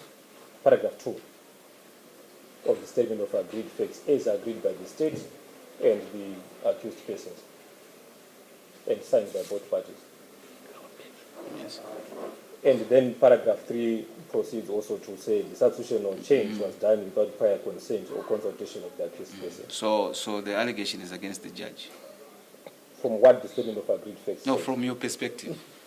My Lord, from the accused person's perspective in respect of the statement of agreed facts, that is what they are saying. This is the difficulty, my Lord. What? You are saying from the accused person's perspective, The statement of agreed facts. they abide, I say that it is the judge who replaced. My Lord, the thing with the CJ Patron versus Barazim, when you're dealing with statement of agreed facts, we cannot go outside of it in respect of what is the factual position. Well, what you agree upon does not necessarily have to be endorsed by the court. I am seeking clarification. You may have agreed, but you may have taken a view of the facts which cannot be reasonably entertained. Yes. Yeah, that's what I'm saying. Because I do not remember, being the judge who was presiding, saying that I've appointed an assessor. I do follow, my Lord. Yes. So if I only became aware of that development when I was coming to court. I don't believe putting those words on the record. So, my Lord, I don't know what the parties agreed upon. okay. But anyway, it's up to you to persist with the fact that you are persisting that the infringement is being alleged against the judge, and on the basis of that, then I'll be, of course, then I'll consider my judgment based on that submission. My Lord, I've read what His Lordship has said. As you have said, if the facts is agreed, as you are correctly pointing out, it could be that they are agreed on a wrong premise. And as you are saying, you do not recall saying that. I don't remember it going, so and I don't remember that happening. Indeed. What it would then mean, my Lord, it would be the registrar who would have then changed in respect of the assessors available and substituted thereof. So it would be on that factual premise and would crave an amendment in respect of that aspect. Because even the record would have then corrected that His Lordship is not the one who did this, but it is actually an administrative issue that would have happened in the... So it would be the registrar. Indeed. That is what it would take. But this is what it does not then detract or change the argument in respect of the need to be consulted even by that registrar. It still retains that out partem materiam rule. And this is why we say so, because when you then look at section 11, withdrawal of an assessor from court, when you look at section 8 and so forth, the registrar does not have that power to do that. And it does not have that power because the law also is then silent. There's a lacuna on the law. What should happen in that circumstance? And we have simply said it's anchored on principle of fairness. And we had given you, my lord, the authority of state versus Milan and the other authorities to say it's anchored on fairness. The accused person will, if you would bear with me, my lord, to actually read. No, I've read that. There's one aspect, my lord, which I note, which maybe you would understand the difficulty why the accused persons find themselves in.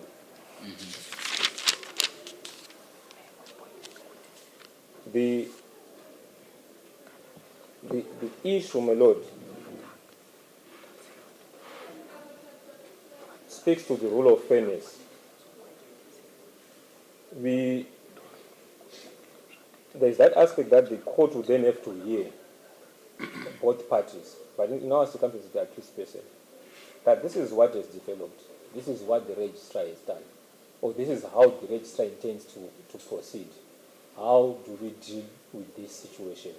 Well, I hear you. Do you suffer any prejudice, or you do not suffer? I hear you. All you are saying is that the decision by the registrar was communicated to you in an open court, and the infringement arises from the fact that the court did not invite you, did not tell you what to do, how to deal with that development. Probably, and also come to the accused person's rescue to say, look, registrar, yes. In other words, the court fell short in failing to advise counsel how to proceed with this, how to deal with this. No, my lord, we would definitely not seek counsel, but directions.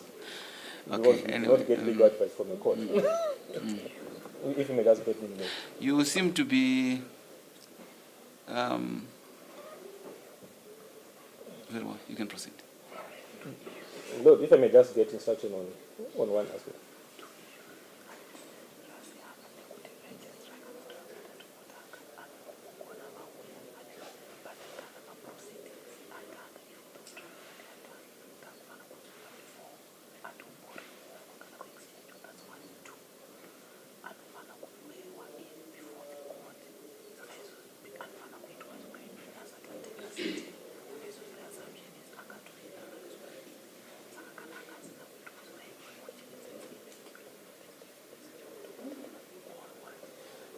Thank you, Lord. The instruction that I'm getting is that what would have taken when the court commenced on the initial day is that everything has been attended to by the registrar. Now, the fact that proceedings had commenced on a certain day and certain applications had been made and determined in respect of postponement and so forth, to then come to the second day, the registrar is not as if he's dealing with an assessor before commencement of certain proceedings. The proceedings had commenced in certain regard. So that is why we are saying that should have necessitated the... Yeah, I hear you, but I do not want you to be cynical. You know, you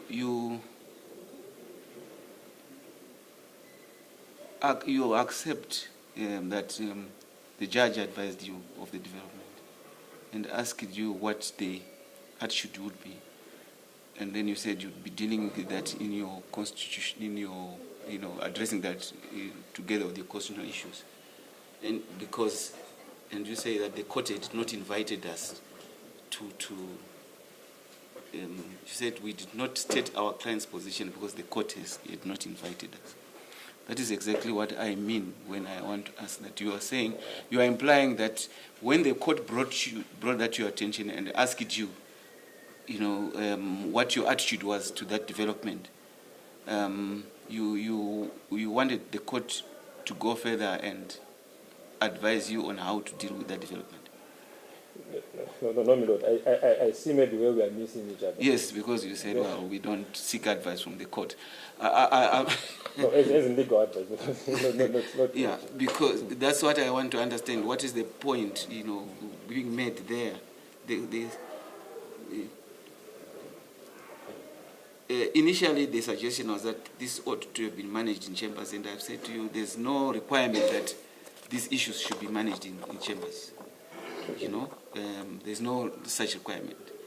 It's perhaps only in those situations where you think that it may not really be in the interest of the integrity of the legal system, that we then, retire to chambers as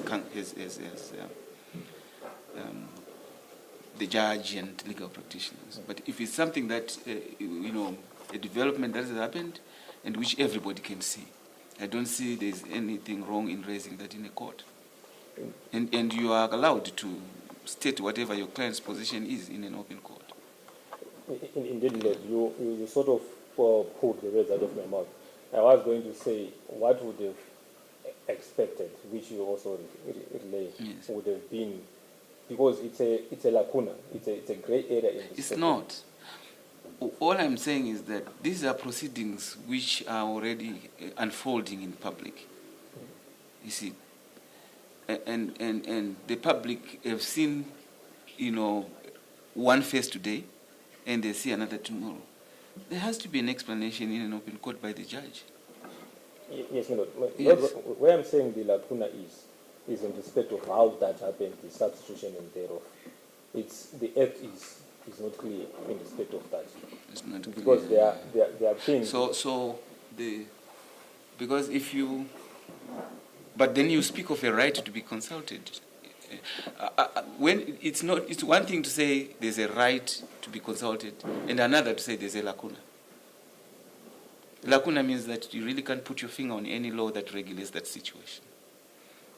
And we tried to bring to the attention of the court the state versus Malinda. But when we say we are not consulted, my Lord, is basically on the principle of the alteram, that we had a legitimate expectation to be had. We thought this is something probably that would have been dealt with in chambers. But as you have said, there was no need for us to be in chamber. Yeah, the judge would have still told you the same thing. This is what has happened. An assessor is not available because he has fallen ill. The registrar has appointed another assessor before the comment. That's it. The judge does not then say, because we are in chambers, I will advise you on how to deal with the issue. No, when you say it should have been done in chambers, that's the problem.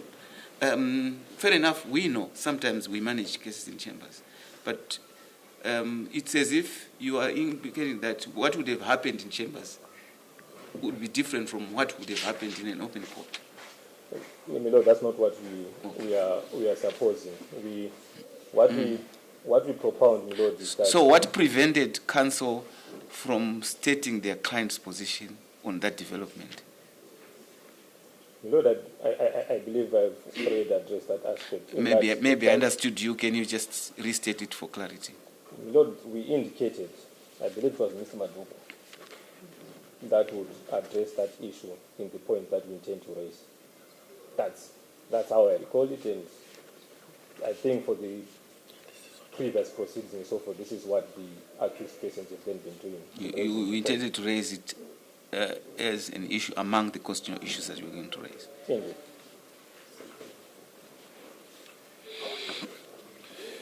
And lastly, my Lord, you would have remembered that we even indicated in our submissions that the challenge is it's not something that we can say we want to review in the Supreme Court because the Supreme Court doesn't entertain reviews at first instance from litigants.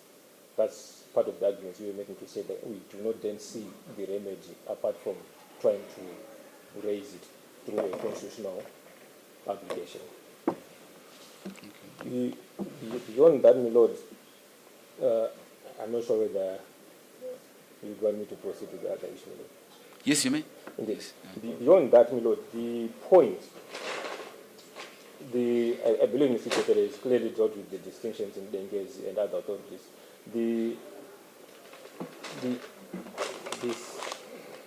state versus the Chinese versus if my pronunciation is correct, the proposition that an incorrect, and I say in quotes, incorrect or bad judgment or wrong judgment on a constitutional issue cannot be appealed. It's an incorrect reading of. No, I did not understand that to be the state's submission. I think the point is that an incorrect a decision of the court, a judgment of the court, even if it is wrong. The fact that it is wrong does not infringe upon an accused person's right. Indeed, correctly.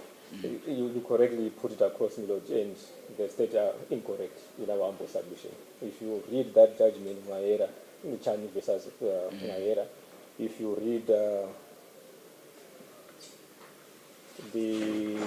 I believe it's the Nyagura versus Lanzini, where they missed the point in our humble submission is this. If it is incorrect on a finding of a constitutional issue, you can appeal it to the Constitutional Court. I understand that very well. So when they make their supposition of the law, they make it as a blanket term. They have to qualify it to narrow down into that if issues are non-constitutional. No, let's be clear about this, Mr. Stone.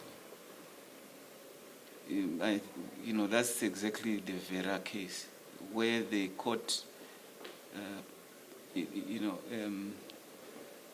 can only appeal if the decision appealed is, relates to any constitutional issue. Indeed, my Lord. So you would not be appealing against a violation of a constitutional right by a judgment. You would be appealing against a wrong decision on a constitutional matter or on a constitutional issue. But what the state is saying is that if a judgment, if an outcome, the determination of a case by a court does not necessarily give rise to an infringement of any right. It's just wrong and it can be appealed against.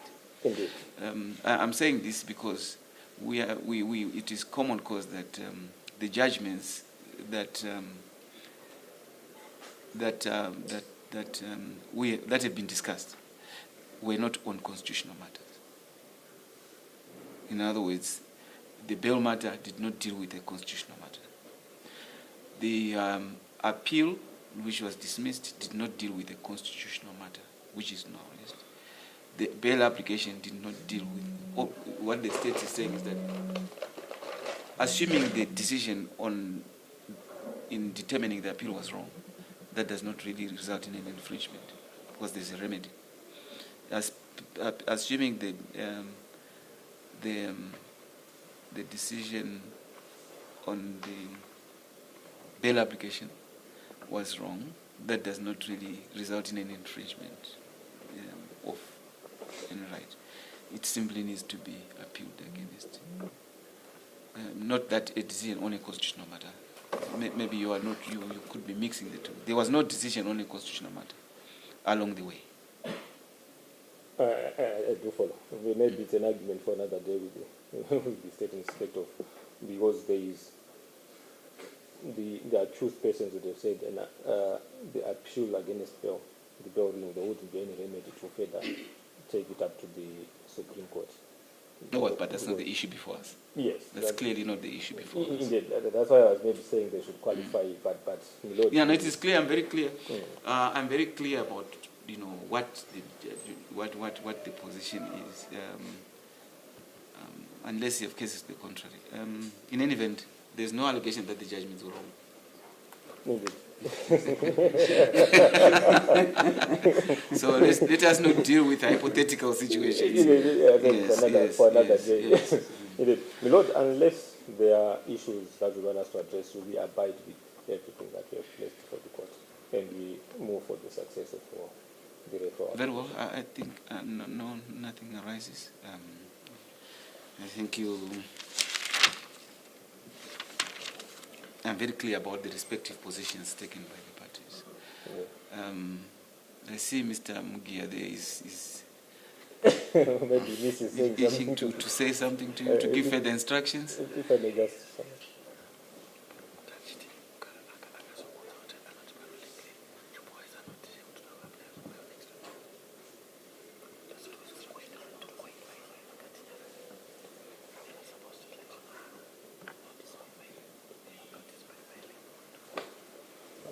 Thank you, Lord. We have no further submissions. You have no further submissions. Thank you very much.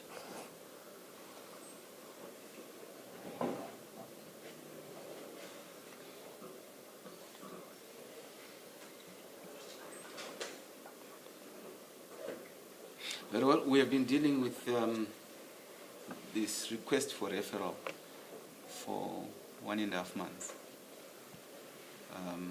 I need to plow through the record,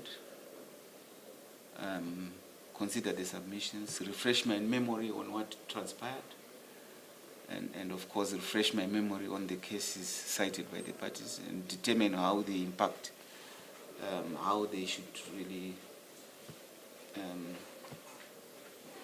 how they impact on the matters before me. I therefore need time to consider that. It's not possible for me to give judgment externally. I need to prepare a written judgment. For that reason, I intend to reserve judgment. And yes. Is there still need for the state to upload? Yes. Okay. Yes. I wasn't capturing everything. I was just capturing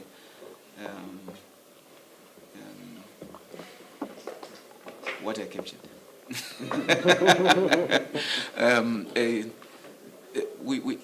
Can you find us a day when the judgment can be read in court?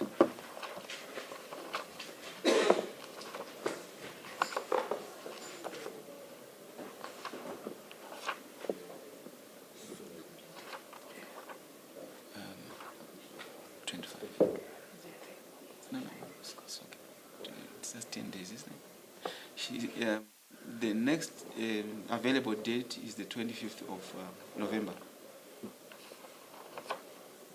And that should be the last working week for this term. Are you available?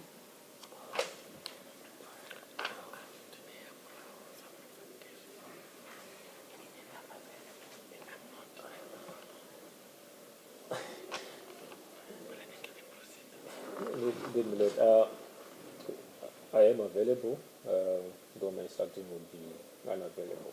I was not thinking about the last time what happened. Yeah, I'm not. Yeah. I don't wish anybody to be absent. Indeed, Mr. Procedural seems to be available. He's unavailable. It's up to you. We don't, we can find another date. My Lord, perhaps with your leave, it's also a matter in which a trial before your brother Judge Manyangati. Oh, indeed. Oh, okay. Okay, so we have to find another day. We don't want to disrupt matters that have already been set by double booking you. What other dates do you have?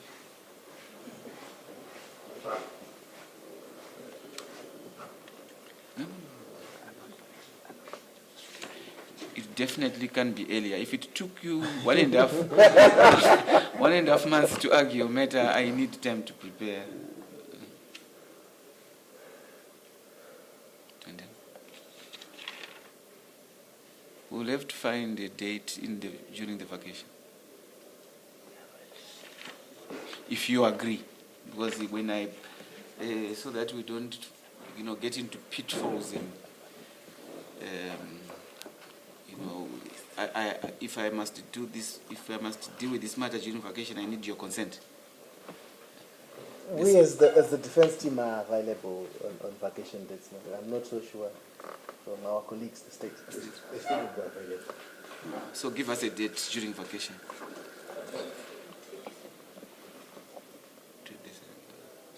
Is that a Monday? Flip the next day.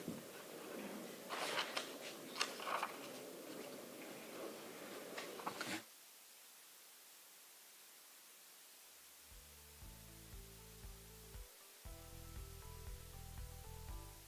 The week beginning 2 December is free, but the second may not really be the best day. We'll just block that week.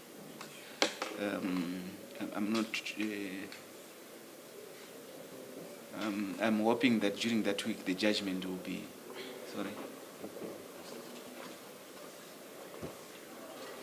It's not convenient. No, it is. My late colleague was just asking whether.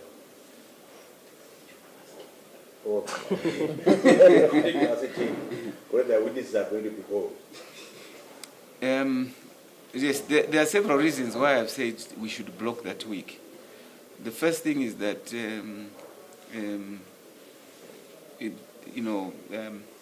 it doesn't. I'm not having adequate time. I'm having less than 2 weeks to write my judgment.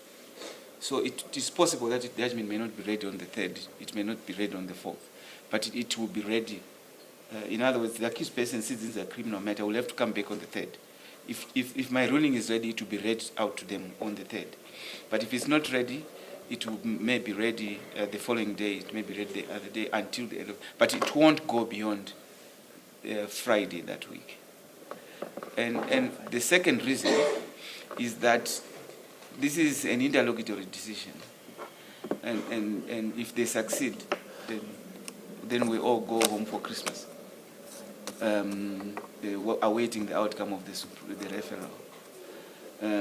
If they don't succeed, we may need to utilize that. It's common knowledge that in an application succeeds or fails. And in the event that it doesn't succeed, we need to be clear. This is because next year I will not be available for a month. When the term begins. So if we complete these proceedings on the 3rd or 4th, very well, there will be no prejudice. But if we don't, then the accused person might suffer prejudice in the sense that I will not be available until, I expect not to be available until mid-February. So it's important for us, particularly the lawyers, to just block that week for any eventuality. My Lord, I just rise to my feet to advise the court that on the 5th and the 6th of that week. Is it the 6th is a Friday? The 6th is a Friday, yes. On the 5th, I've got a matter here in Harare, in the High Court, and then on the 6th, I've got a matter before Bulawayo High Court. Doesn't matter. If you have prior commitments, we'll respect that. We'll respect that. The 3rd, the 4th. The 3rd, the 4th. In other words, I'm not really saying we'll proceed because I don't know. It may well be that we won't.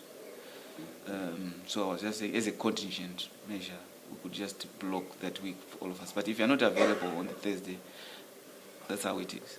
We will respect that. So, maybe let's postpone this matter to the 2nd of December. Did I say 2nd? No, 3rd. The Tuesday. 3rd, yeah.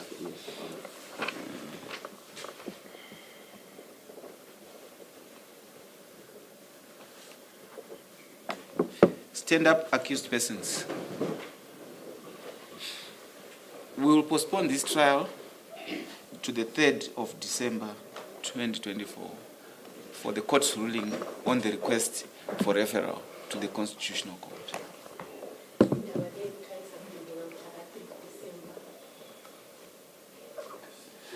Yes, and as I've explained, this is a referral that has been motivated over 1.5 months. I would have required 1.5 months as well to prepare my judgment. But I will endeavor to make sure that my judgment is ready for reading out on the 3rd of December. But in the event that I'm not quite ready, you still have to come back to court and expect that the matter may be postponed to the following day, or at least for as long, during that week, for the rulings.